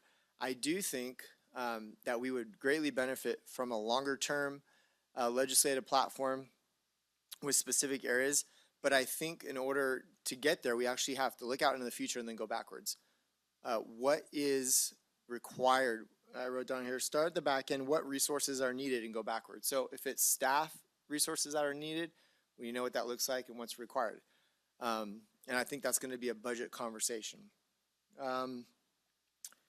Supervisor Brandon did bring up one thing in specific that I heard him talking about, which was, for instance, home key. Now, my guess is, again, back to my example of those three organizations have already basically voted on what their platform is going to be this year. My guess is when staff bring back some action items and it's about homelessness or housing, home key would probably be discussed and would probably be brought up as something we need to advocate on legislatively. But I also want to give you an opportunity, again, Marion, just because I want to hear it clearly. Is that something that you have available, that you want to pursue right now, or is that more of the longer-term conversation? Because, again, I think those organizations, that ship has sailed for this calendar year, but definitely should be advocating for that in the future. But I just want to hear your thoughts. Yeah, absolutely. And I guess one question goes to the CSAC process, as to how I understand it, is that anything adopted and introduced at these committees that's then voted on and approved would then be, when we do that agenda later for CSAC, that's, I think, approved then by the executive committee. Perhaps Supervisor Campbell can weigh in on that. Say that again. So That if an item's introduced at one of the policy committees, which they take let's say a support, then that later on, when they hit that next cycle to pull together their full platform, that would be one of the ones that the executive committee would vote to adopt. yes, so it can start either in the policy committee. That's generally where it starts, and they'll vote, approve it, goes to the executive committee, and then they have the final say over whether that's adopted as part of the platform. Absolutely. Okay. So my thought, and Supervisor Campbell, you had mentioned, the amount of time and resources this would take in addition to the entire legislative agenda. And I agree with that. What I'm recommending, I think, is for the short-term process, which is just the CSAC conference, if we're able to focus on a few of those items and actually put off a little bit a longer process that we're going to do for the legislative agenda, I think it would take less staff time up until the CSAC conference, and it would be more effective. Specific to home key and have we, prepared enough to be able to hit this point. So for the past year at both conferences, that's been something I've talked to a lot of supervisors about, spoken with CSAC staff, RCRC staff. I actually had it come back to me where CSAC wanted to have a follow-up on that with Eric. We ended up going detailed, through the NOFA of here's these specific issues. They were very interested in it, and it's not currently reflected in their platform. When we think legislative is kind of maybe a poor word for it because it's really more of our advocate calendar, right? It's not just the legislative session as far as the legislature. It's also like Board of Forestry, that follows a different calendar. CSAC committees and the others group, they follow a different calendar. So this is one of those spaces that has, I think, the right people at the right time in the right spot to be able to advocate for one of these ideas. And I'd hope we'd focus our resources on what we want right now, and that longer process starts after that conference. Because I know if we have a larger, broader position statement of all the things we agree with, that might be 10 pages or 20 pages. That's going to take a lot of time to put together right now, and that's kind of what we're talking about. I know that is not actionable for me to take to that committee and then recommend something like that because that's already on their platform. I think we should do that over a slower, more thoughtful process. So it seems like we put a deadline for the long-term part on what should be really targeted to just what are we introducing at these committees. So I do have a question real quick. I'm not sure if Campbell or who might be able to answer it. The CSAC conference, which is coming up, is that the legislative? It is? Okay. And it's not the executive. It's the legislative. Okay. Yeah. Just making sure. Right, so I just wanted to, kind of jump in on that, briefly.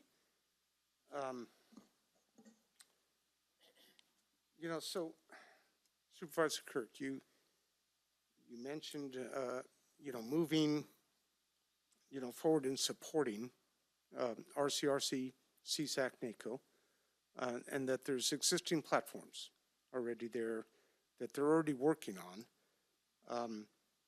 In the short term, and if we need a little bit of staff assistance here, I think we should, look to, try to refine it. But, our biggest bang for the buck is going to be joining in on efforts that are already being discussed with multiple counties, right, and see, what we can do in our united approach.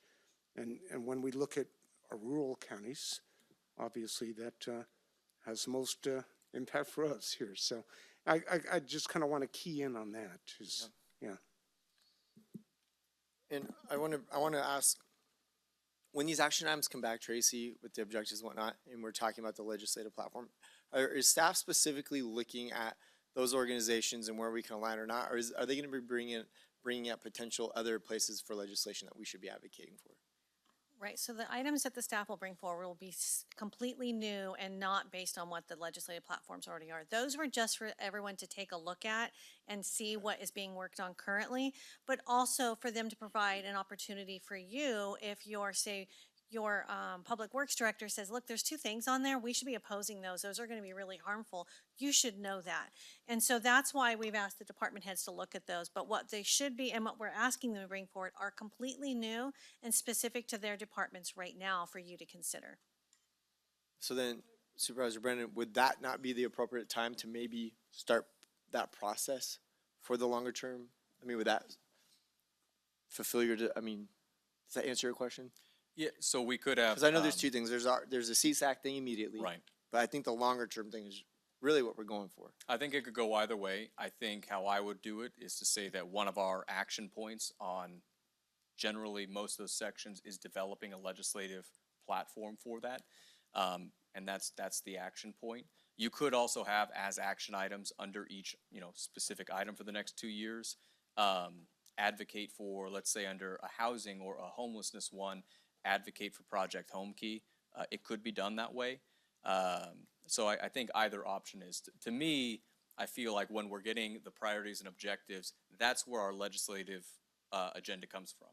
The action items are more about what we're actually planning on doing, less what we'd like to see done. So for example, Home Key, staff would not necessarily have an action item for that because it's impossible for us to use. we're going to be pretty familiar with it because we've looked at it to see whether it is an option. So legislative platform, it's a high priority to me. As an action item on our priorities, it's a very low because it's impossible. Well, I would just venture to say that we haven't even had that conversation yet because it hasn't come before the board on the 15th. I think, yes, how do we obtain those objectives is through action items, but if the objective is housing or if the objective is homelessness, we know we need home key or those projects, so then we then go advocate on behalf of those legislators. Wait So a minute, When we're looking at legislatively, right, and I'm sorry, Kathleen, we need to look at it from two different perspectives, right? One of them is true introduction of bills, and throughout different organizations. Yeah, we could ask, to get somebody to sponsor a bill on our end, but, our success is probably going to be in joining others. Leaving that aside, legislatively also means our interactions, and this is something we talked about at our retreat, is going up to Sacramento and talking to our legislators, the governor's office, department and agency heads up there, and promoting things. And they don't have to be a bill, they could be something that's coming down the pike at any time. And home key, because of, we've seen the governor's efforts, on where he's wanting to go, with homelessness. We may be able to get our hands on, something there in the near term. So we don't, it's kind of multifaceted, right? We don't need to, and please go ahead. Yeah, well, I was just going to add to that, but I've got some comments of my own. A third possibility would be to rally the troops of the other counties through one of our associations or just through calling up the people we know to see if we can gain support in numbers that way also. I had a couple of things to address. Supervisor Brandon, I know you brought up home key as an example, and I'm surprised because I brought up home key a couple of times, I think, under my reports. We've been working on home key. We don't have to wait for legislation. And right now, where it stands, Eric has been an integral part of this, and he is now working with Tracy Ryan through RCRC and other counties who are also having a problem with using that funding they're taking, HCD at the state is taking our recommendations for what changes need to be made so we can participate. So that's happening, and we're trying to rally support from the other counties that are not participating. Right now it's Tuolumne County and Mariposa, but I know there are others. I'm going to the RCRC meeting tomorrow, and I will remind those who have not been able to participate to check in with Tracy Ryan so they can join the chorus. And then the other thing I wanted to say, because I am going to this meeting and something I didn't mention on my first comments, I can ask during our roundtable that we have at the beginning of the RCRC meeting, who are the different consultants that the various counties use that have been effective in getting legislation passed, so that we have, I'll write down the names of those outfits or persons that have been effective, so I can bring that back home with me to share with everybody. That's it. Okay. I'm hearing lots of things, but I want to open it up real quick to the public if there's any comment from the public. And we do have comment in the room. Do we have anybody on Zoom?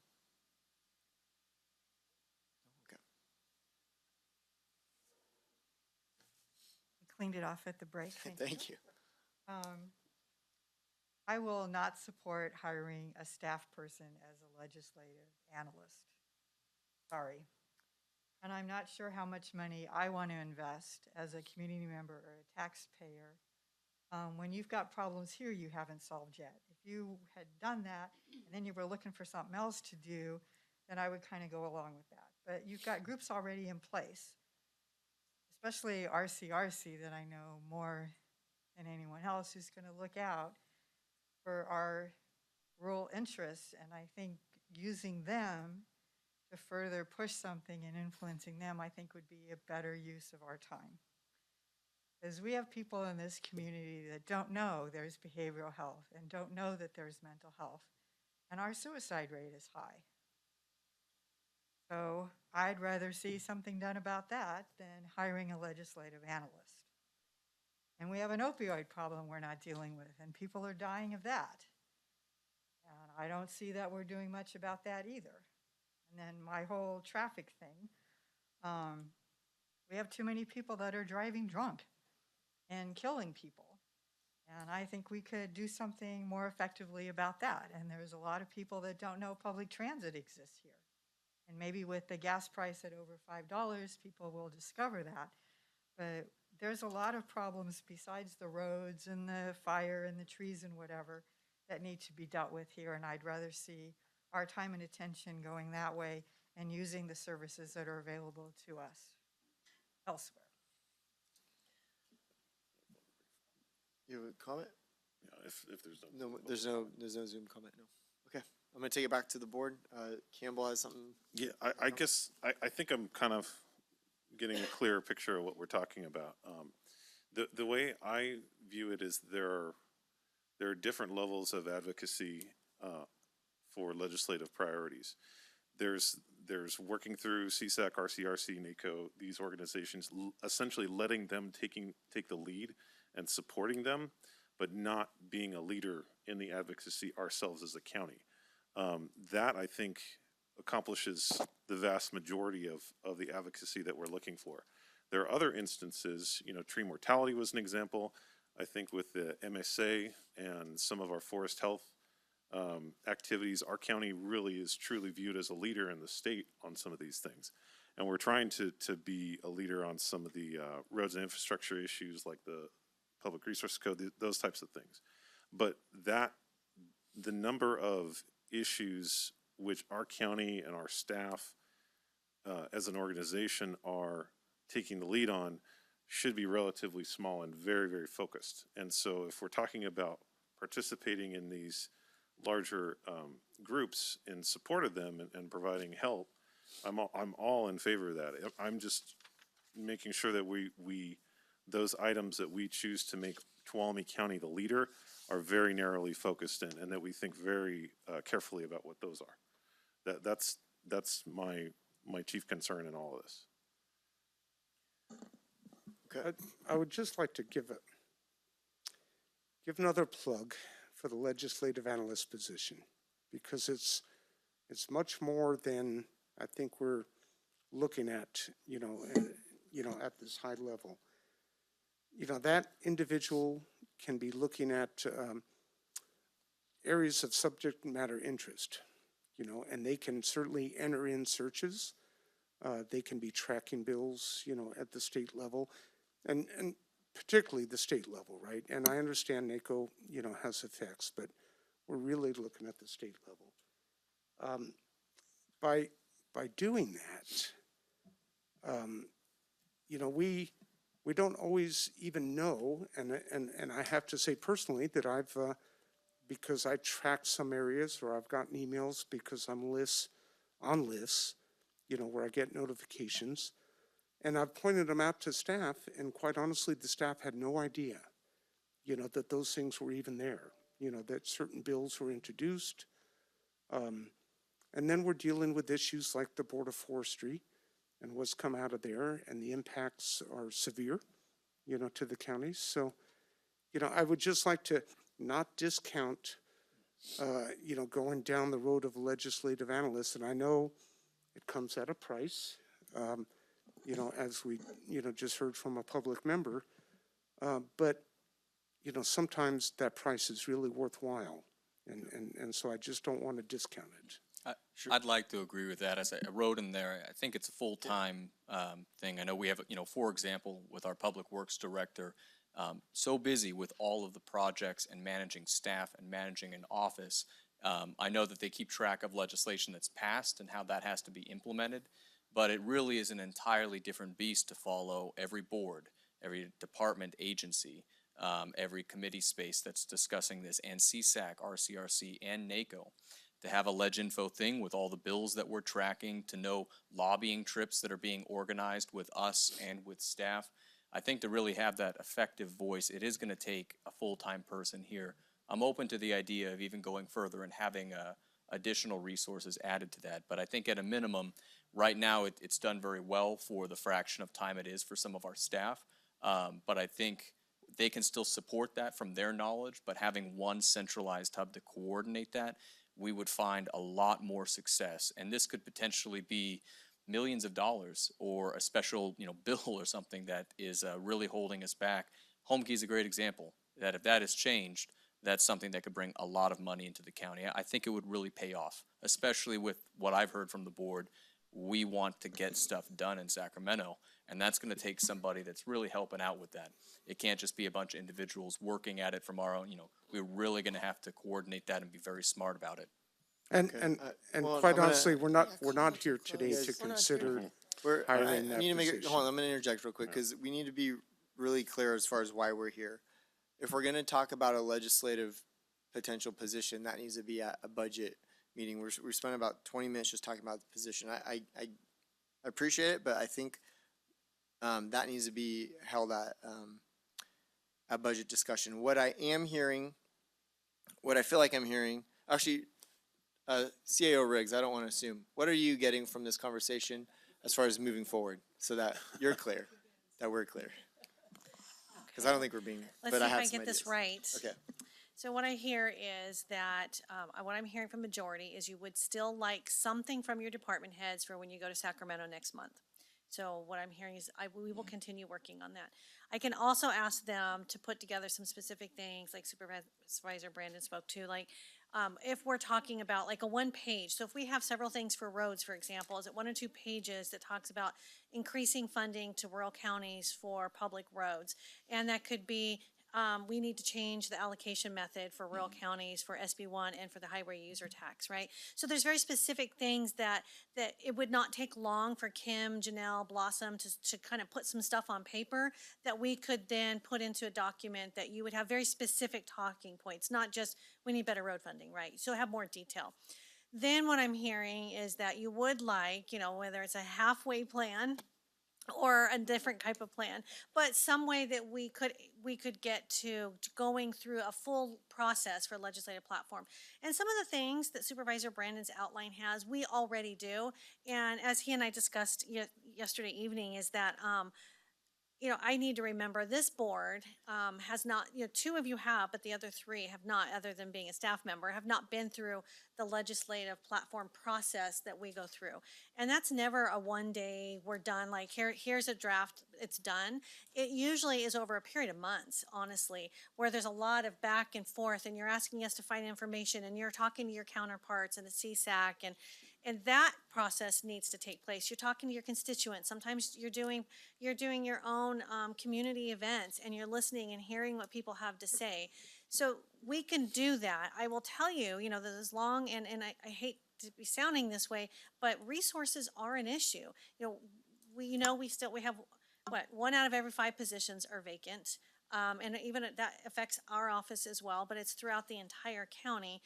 And so we have to talk about what's practical in all of this as well. And that's why I'm just asking your board, and I know you are sensitive to this, but this is above and beyond the normal daily stuff that we're working on. And we are trying to do our best to meet all of these demands and needs that you have and that our community have to see what we're doing.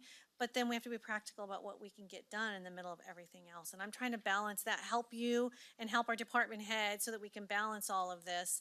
I think we can get there, but I also think that if you truly want a comprehensive process and a plan, we need resources, and that could come in the form of a consultant who helps out. It could be a position, it could be a combination of the two. Because I would tell you, having a legislative platform, that's great, but having staff who are going to push that and go to those, I used to go, the committee hearings at the Senate, at the state level, to go in there and be one of those that's providing testimony. Well, what is it like at the local level? Those are the actions that it takes, like Supervisor Campbell was saying, that we did for drought, that we did for tree mortality. And that's what we would need to do in partnership with our board members. If you have a dedicated staff person, they're not getting pulled in because it's budget, right? Because they're dedicated to looking at legislation. So we'll talk about that at budget, but I'm hearing So what I'm hearing is continue on, it looks like with the bold items on the front.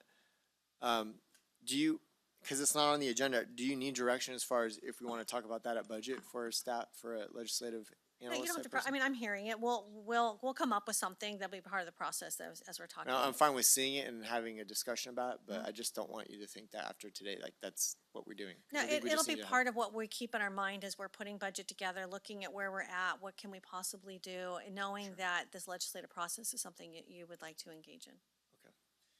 And I do like the idea that Half said, and you just bury this in your mind too, for that annual retreat next year of spending, I think we all know, and we need to spend more time on legislative issues moving forward, because that's, and that's why I'm so stoked that we're going through this 2-year thing, because we can really get ahead of some things instead of just relapsing and relapsing, so. We can book one of the resilience centers.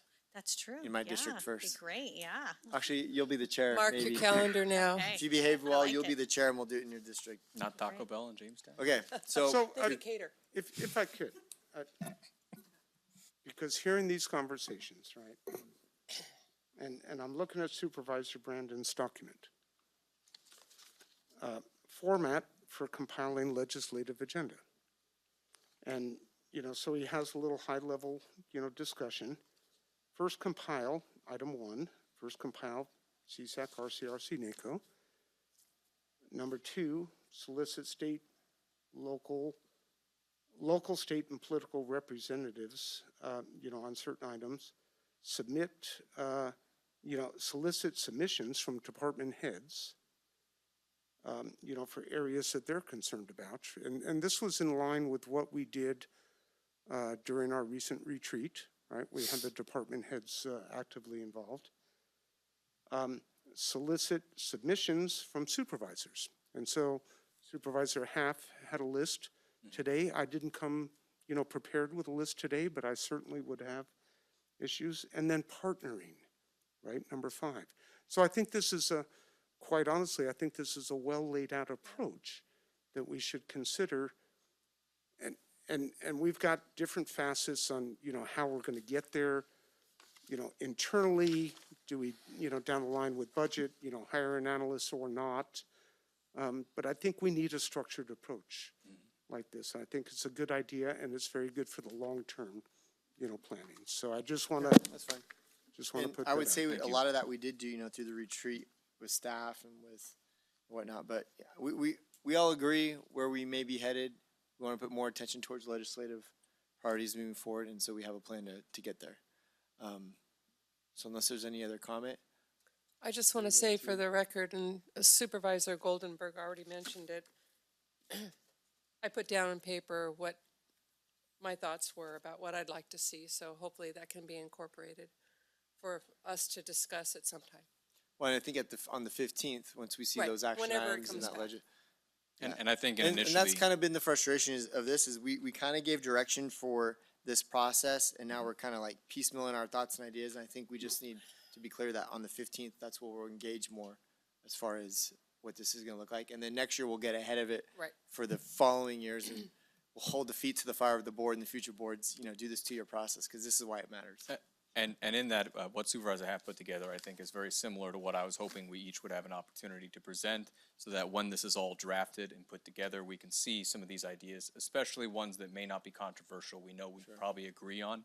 I don't know if any direction for the 15th, would that be possible to solicit a similar, because I have nothing nicely put together, but plenty of notes on stuff. As Supervisor, Goldenberg kind of mentioned too, I would like to be able to have incorporated very similarly how Supervisor Half succinctly wrote down about a page. Could that be part of the direction we give today, is to have that outreach to each of us that we can then bring together on the 15th in a Brown Act compliant way? That's why I'm giving the eyes to Sarah. I'm trying to figure, I don't know of a way, Could we write up something similar to what Supervisor Half did, and then on the 15th bring that and have that Yes. introduced into the yes, record? that you can absolutely do, Okay, yes. And Bring that on I'm the gonna do that. So bring that on the 15th, our Well- thoughts. I guess my question would be, would it be better to do it on the 15th? Or do we do it on the first meeting after? Well, the reason being is because we're gonna flush out a lot of our priority and action items, and we can look to see what, commonality we might be looking at. But I understand what you're saying, I can put something together. I just, I don't want to rush the process because I know the legislative process takes quite a while. The process is going to be rushed no matter what we do because of the deadline for CSAC. The longer term conversation, I think, is where we can be more effective.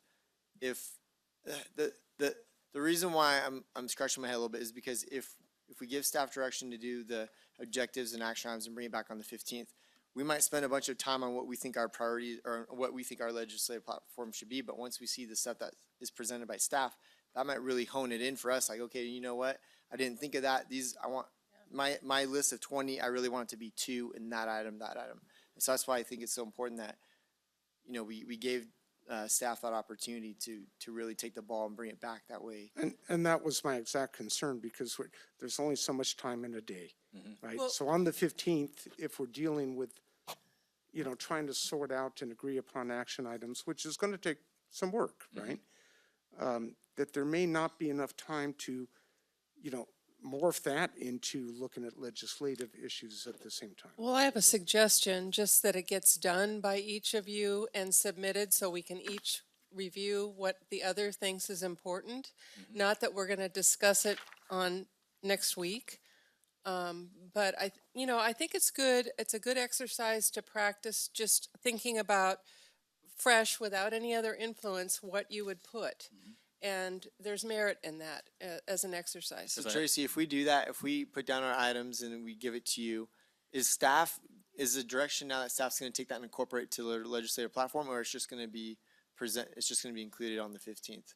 Because I don't really necessarily want our influence to sidetrack maybe some of their thought process or what they're looking at or things that they think they can get done with the current legislation. I don't think what you have, what you give us will necessarily influence what the department heads are thinking, because you may be aligned on quite a few, and I think you will be.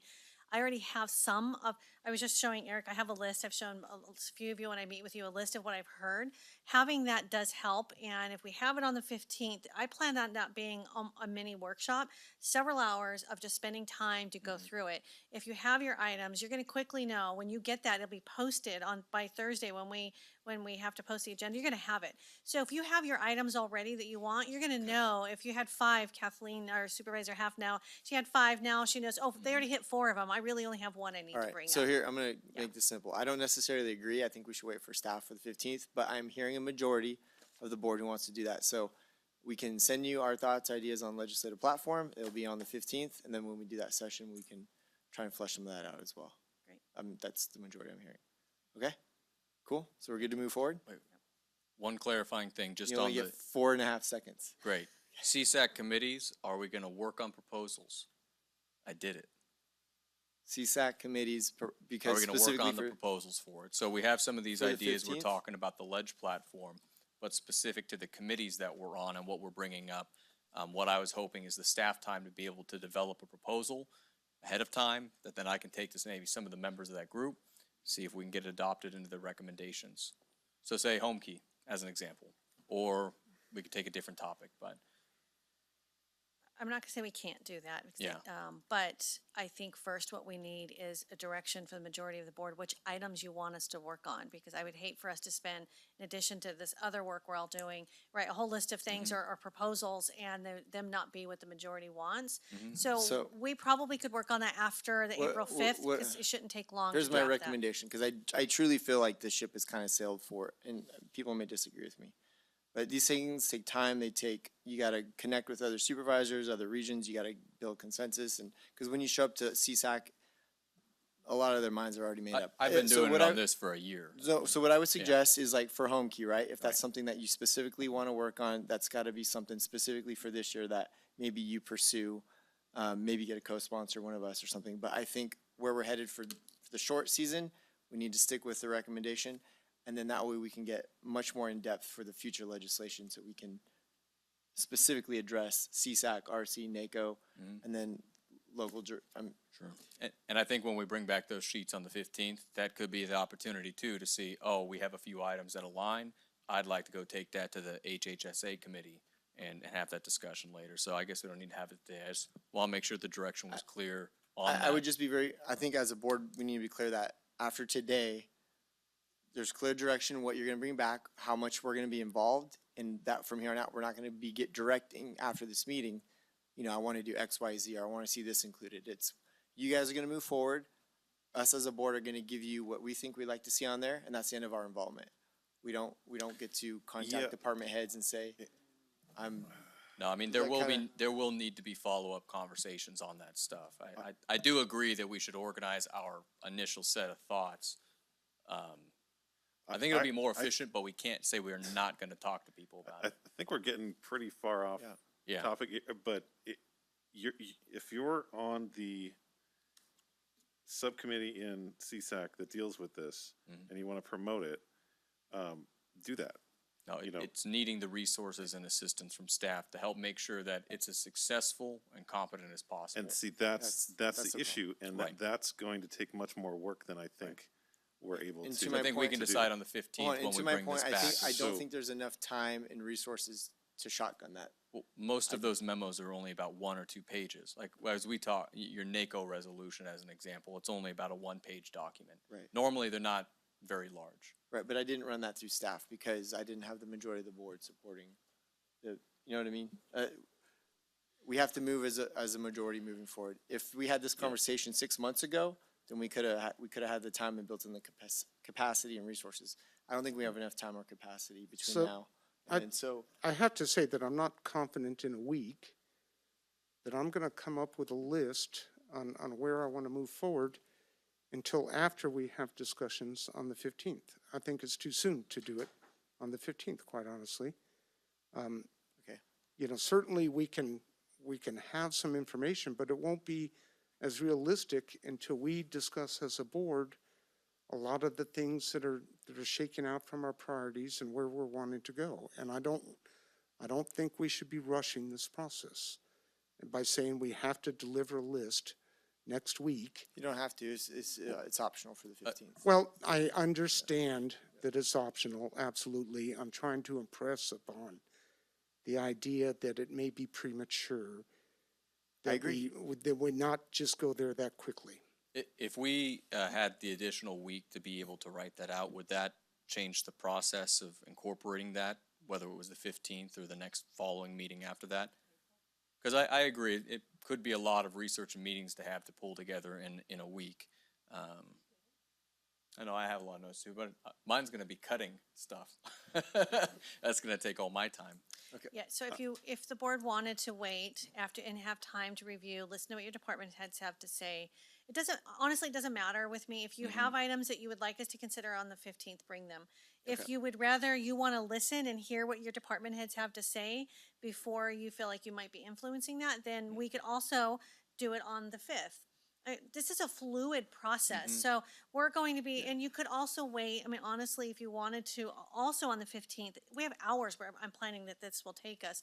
Listen to your department heads first. If you have a list of items, just don't do the board dialogue on those items until you hear from your department heads to maybe kind of hear what they have to say and why, and like you were saying, maybe I take off a few items because I really get that this is super important, we need to focus on this one, or they already have it. I'd like to bring I guess on the 15th, maybe the couple that are most relevant to CSAC that I'm thinking about to be able to talk. I would agree, I would see value in maybe delaying a little bit and having some time to pull that together, as Supervisor Goldenberg mentioned, that maybe that full list is on And the, I've already heard from department heads, just based on the initial priority and objective lists that were presented to them, that they feel that some of those are already being worked on in one fashion or another. So, you know, I think, anyways. So we've drifted kind of into a number of different areas. The proposal we have here is that the CAO and staff will develop a draft platform, utilize recommendations from department heads, as well as direction from the board in previous meetings for board consideration during the March 15th board meeting. That's what I would agree to, and I think it encompasses a lot of what we've talked about, perhaps not everything, but I mean, I think the proposal here is good, and that's what I would support. I'm not sure if that's what the majority is on, but. Did I already do public comment? Yes, I think you I did, did, yeah. I think. We drifted we have, look, it's good discussion, but, I would, so if somebody wants to, we can bring whatever we want on the 15th. We're gonna hear it. Again, this is fluid. We're building a process that's gonna be much better as we move forward, but there's a time crunch specifically for CSAC. Supervisor Goldenberg, the longer term process again is, I think, at the heart of what we're going at long term. So that's the majority that I had heard, was that we wanted to do this process over a longer period. And I heard almost everybody I thought was on board with that, which is the legislative agenda, because it still seems under this, we're still trying to get it done before the CSAC event, rather than the 2 years kind of effort. Sure. Well, I think the 15th and then we're gonna end it after this because we've been doing this for an hour. But the 15th, we're gonna get more information, so that's gonna help form, I think, those those conversations about maybe revisiting the legislative conversation in the future and get more in depth, and specifically at that retreat, maybe sooner. But we got to get more information first, I feel like. Yeah, and at a certain point, we got to just cut it off and say we'll try and tackle it next year, you know, because we can't do everything, you know, last minute or we can't accomplish everything every year. We really have to narrow it down to be effective, so. But that's what my proposal is narrowing it down much further than what we're proposing right now. That's not. That may not be the you know, people may not agree with that. Sounded like it was more about adding than subtracting. No, it's subtracting. I think we shouldn't be, by CSAC, saying compile all of the platforms and everything done. I think we should identify a few specific issues we want to bring up at CSAC. Look, and then delay staff, the we already calendar. gave direction at the board retreat that staff was going to develop this. It's already in the works. A lot of it may already be done. Right. Actually, I saw some action items the other day in a meeting. So we're not going to stop that process, is my guess. We gave direction. That was the majority of the board. I hear what you're saying. I don't want you to feel unheard, but I was we're part of coming that up on majority of time- the board. We're coming up on a time crunch. We're going to finish this process. Okay. There may be a lot. Maybe we can pick and choose specific to CSAC things on the 15th. But that's what I'm hearing from the So majority again. And so we need to move forward. It's an hour of this. I'm going to get the last word in here because You've had consideration of providing direction on the process to develop the 2022 legislative platform is our agenda item today. No matter what we discussed during the retreat, this is the agenda item today, and this is where we're trying to get. So quite honestly, I think that we need to be cautious that we're just falling back on a higher level thing that occurred at the retreat and not getting there today. And I think that if we look at, you know, providing some items on the 15th, but also the next board meeting after that is important on the long term, right? You know, so we've got two different things. We've got the CSAC legislative conference, and then we've got the long term, where are we going? And we need to be cognizant of that is all that I'm saying. Yeah, I think we've said, I think I've said about 5 times, but okay, so we're gonna move, we have clear direction, we're not taking a motion. So we will move on to, let's see, that's item 12. We are going to go, it's been an hour, do you guys want a 5-minute bathroom break? So we'll reconvene at 2:36, and then we will, actually, we're going into closed session, correct? Will we have a report out? Then let's just do reports right now. Let's do reports, and then we'll go take a bathroom break, and then we'll go into closed session. So I will start with clerk. I just wanted to say thank you to Roger Root and his amazing team for our fresh-looking website. It's a lot easier to navigate, and it's a lot easier for staff, including myself, to tell the public how to find resources. So thank you. And county council? Sure, just a brief report you all heard. Earlier today, Cody spent a lot of time with solid waste, so I really appreciate Jim thanking both of us, but really it was Cody who did the majority of that work, so I really appreciate that. And then last week I was gone at the Parma Risk Management Conference with our CAO and HR director and risk analyst. So I really thank Chris and the rest of the team for being here for me and handling everything. We had some really good presentations, some on personnel issues, on workers' comp issues, a really good one on cybersecurity, and then reasonable accommodations. So we learned a lot. Thank you. CEO Riggs. Yeah, just real quick, as Sarah said, she and I and Paul and Nathan attended the Parma conference. That was the first time I've been to that conference, and it really is about risk management for public sector. It was interesting. There were some great, the accommodations, there was a great energetic attorney, and she really knew her stuff. I was like, oh my gosh, she's fantastic. But the time was well spent, but I also want to make sure I say thank you to the team that stayed back here so that we could go to this. They kept everything going. They provided support. So thank you to the whole entire fourth floor team for making that possible for us to get away. And I will start with Supervisor Brennan. All kinds of stuff this week. There's this discussion with, Stockton Airport, attended a statewide illegal dumping technical advisory committee to the governor meeting to learn what they were doing. Huge shout out to the amazing success with Public Works and solid waste. Huge amount of money coming to the county. I know we still have to accept it and find the local match. Groveland doing great with the RRT grant and the Clean California grant. Jamestown doing great with the Clean California grant to address some really egregious issues. I've also been looking into, with legal counsel a bit, some of the issues at 8th and 9th in Jamestown behind the elementary school. If you've never been back there, it's an area the roads are falling apart. It's very complicated, and it's something that I think without public intervention, we're never going to be able to see that privately fixed. It's a real example of basically blight and poorly constructed units that are back there. So anyway, talking about that, I had a meeting with the Behavioral Health Advisory Board. It was really great conversation about the potential with Cohort 9 program, the pre-apprenticeship project, discussing if there's any will in the community. I hear over and over needing more technical education and needing more opportunities for things like mechanics and mechanical trades. I think there's a lot of interest there with the San Joaquin Office of Education. We've been having meetings, obviously, about housing with all of that. Nancy's Hope has a new location. She just had her grand opening, which was great. Attended the Bill Meisner Wake over at the 49er RV Park and loved, historian, storyteller, comedian, magician, and a bunch of other things. We're pulling together a meeting in Jamestown of an advisory group that is going to be of local representatives there to be able to talk about what's happening. I think in that area in particular, we do represent our districts, and yet I think we are only one person. It's very helpful to have a forum where we can regularly talk about that. And I'm hoping to see that established for Jamestown as we have in Columbia. What else? Busy weekend, one pile at a time.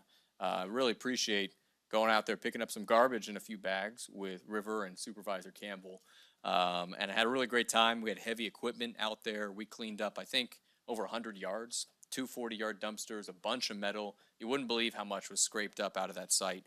We're going to be doing that this coming weekend, too. It's going to be fun because it's along the river area, which is great. I think there's a washing machine out there. Meeting with a few constituents, including at Mill Villa, talking about some of the issues over there. And then lastly, a big meeting about green hydrogen and looking at, as we have some investments coming into the county about that, any potential to expand green hydrogen with our biomass potential with the rail line and our proximity to major transportation routes in the Central Valley, maybe TPPA, who knows? I feel like we have this huge opportunity here to do what Lancaster did, which was to become a hydrogen-powered city. It'd be a hydrogen-powered county. They are looking for, I think, the first one that could do that in the state to attract investment that could further our biomass goals. And overall, hydrogen is just an absolutely amazing thing, especially compared to a lot of the downsides of battery tech. So, sorry, I know that was a long one. This was a very random week of a lot of different meetings. And half. All right. So I participated in RCRC legislative call. It was fast-paced, one bill after the next. I noticed Liz was on that. That was very helpful. We had our first Central Sierra Buzz Consortium meeting. For those of you that remember we had that come as a resolution, so we're now starting to meet even though we're not an official consortium as far as CASF is concerned, but all counties were on the call, so that was great. Just a heads up, the Clean California grants that came through, 3 of them for our county were wonderful. The one in Groveland is going to really clean up the Tesla parking lot. We didn't really think about bathrooms and requiring Tesla to provide some, or even a bigger garbage area, and there's a lot more to this grant that's almost $250,000. The one thing that I'm giving you a heads up on now is that there is a required $83,000 match, so we're going to have to figure out some way of coming up with that through our funds or TCTC or some way. This week is also, last couple of weeks actually, seen the ambulance tax measure preparation with HHSA. Something that's kind of comical, if it, I don't know, it's not really comical. I had arranged for an in-person meeting here in this boardroom last week for the Yosemite National Park superintendent, Cicely Muldoon, and some of her staff, and then all of the Gateway partner supervisors. There's one supervisor per county that's a gateway to Yosemite, and their Visitors Bureau person to come here and talk about being more collaborative because of their making decisions. And they did talk to each one of us individually, but we don't really have what I would call a collaborative relationship. And so in talking to Rocky Deal, he helped to bring about this meeting here. The funny, unfortunate thing is that I was not able to attend. I did attend via Zoom thanks to some handiwork from staff, but it was an in-person meeting. So, and I think I heard some good things come out of that meeting. When you're not there physically, it's hard to gauge the temperature. But I did hear some good things, some good outcomes from that. And as Supervisor Brandon mentioned, he and I are working with a collaborative group. This is for-profit, nonprofit, and public entities to bring about a housing symposium, and we have a date for that tentatively as May 17th. And you'll hear more about that as we go along. We're in the planning stages now. Already mentioned the Home Key project, so that's on the horizon. And I just wanted to say, if there are any constituents listening from District 4, I do have a town hall meeting coming up on March 16th. That's a Wednesday evening from 5 to 6 p.m. And that is, regarding the ambulance tax measure. It's an educational piece, answering questions to let people know what that's all about. And you can get all the particulars if you go to my supervisor Facebook page. That's facebook.com/2020 Vision for a Vibrant Community. That's my Facebook page. And also I wanted to make note that Access Tuolumne will be live streaming it from Zoom. So you won't be able to participate if you watch via Access Tuolumne, but if that's the way you can get better reception, there is that avenue as well. And that's it. Supervisor Campbell. Okay, well, I had a busy week last week, no fewer than, I just counted really quickly on my calendar, no fewer than 20 meetings, and then another several meetings that I couldn't attend because I had conflicts with another meeting. So if only I had 2 of me to go around, then it would be. But rather than go through all that, I'll restrict my report in the interest of time to CSAC. I had the California State Board of Association of Counties Board of Directors meeting last week, and it was really worthwhile, and it kind of touched on some of the topics that we were talking about just a minute ago, which was quite interesting. And I think that there's a lot of interest in a lot of areas that were brought up. That's already going on at CSAC. But a couple of things from there. There's a great deal of concern about a potential ballot measure that could be coming up called the Taxpayer Protection and Government Accountability Act. Essentially what it does is it limits the ability of counties and local governments to assess fees and a lot of the things that we use to pay for operations.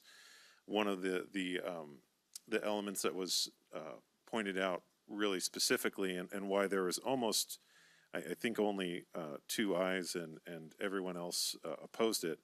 One of the reasons was if counties or local governments were to sell property under this act, they would only be able to sell the property for the cost of administering the sale. So it does not allow for counties to sell property at its valuation. So it makes hard and fast rules. The intent, I assume, is to rein in state spending and state fees that seem to go up and up and up, but it doesn't really in practice have that intended effect. So that was opposed by CSAC pretty roundly. One other, I talked about several issues while I was there, but primarily what I went over was some of the issues we've talked about here, respecting roads and why our county struggles to pay for routine maintenance, and we just seem to fall further and further behind on our pavement index. You know, some of the issues that I raised, I had a lot of interest from other supervisors from other counties. They approached me and said, well, I don't know if that's even true in my county. And I actually had supervisors go back to their public works directors and ask them, is this the case in our county? And then they emailed me back saying, I didn't even know this was a problem in our county. So we had kind of the beginning of a groundswell of people upset, which is a good place to start with this kind of thing, about how public contract codes are structured, how SB1 is structured, these things that kind of leave rural counties and counties with lower populations high and dry when it comes to fixing our roads. So that I felt that was a success. We got a great deal of interest there.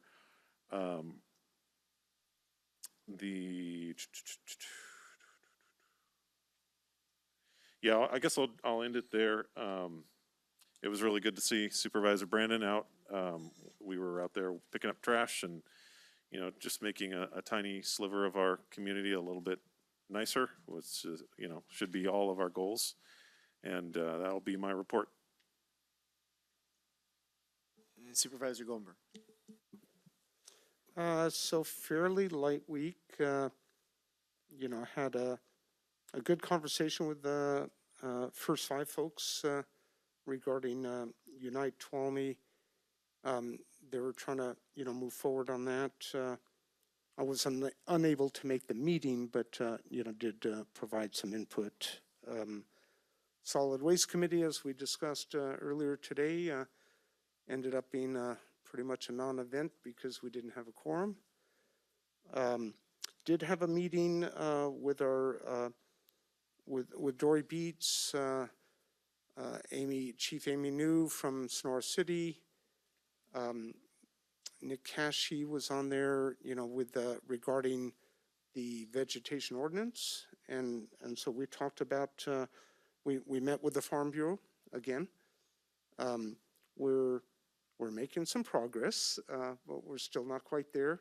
We're actually going to have an upcoming meeting in person here in the chambers with the Farm Bureau. So look forward to that. And hopefully after that meeting, we will be able to pull together a fairly solid final draft. And then we'll start circulating that to the public and within the board here. Other than that, Supervisor Half and I are working on setting up a meeting with some folks from COC as part of the Commission on Homeless. COC and ATCA, they really go hand in hand. You know, just to sit down and talk, you know, so that's going to be upcoming. And the In Focus photography show kicked off this last weekend. So I spent pretty much all of my weekend down there at the Angelo's Hall in Columbia. And again, it's there.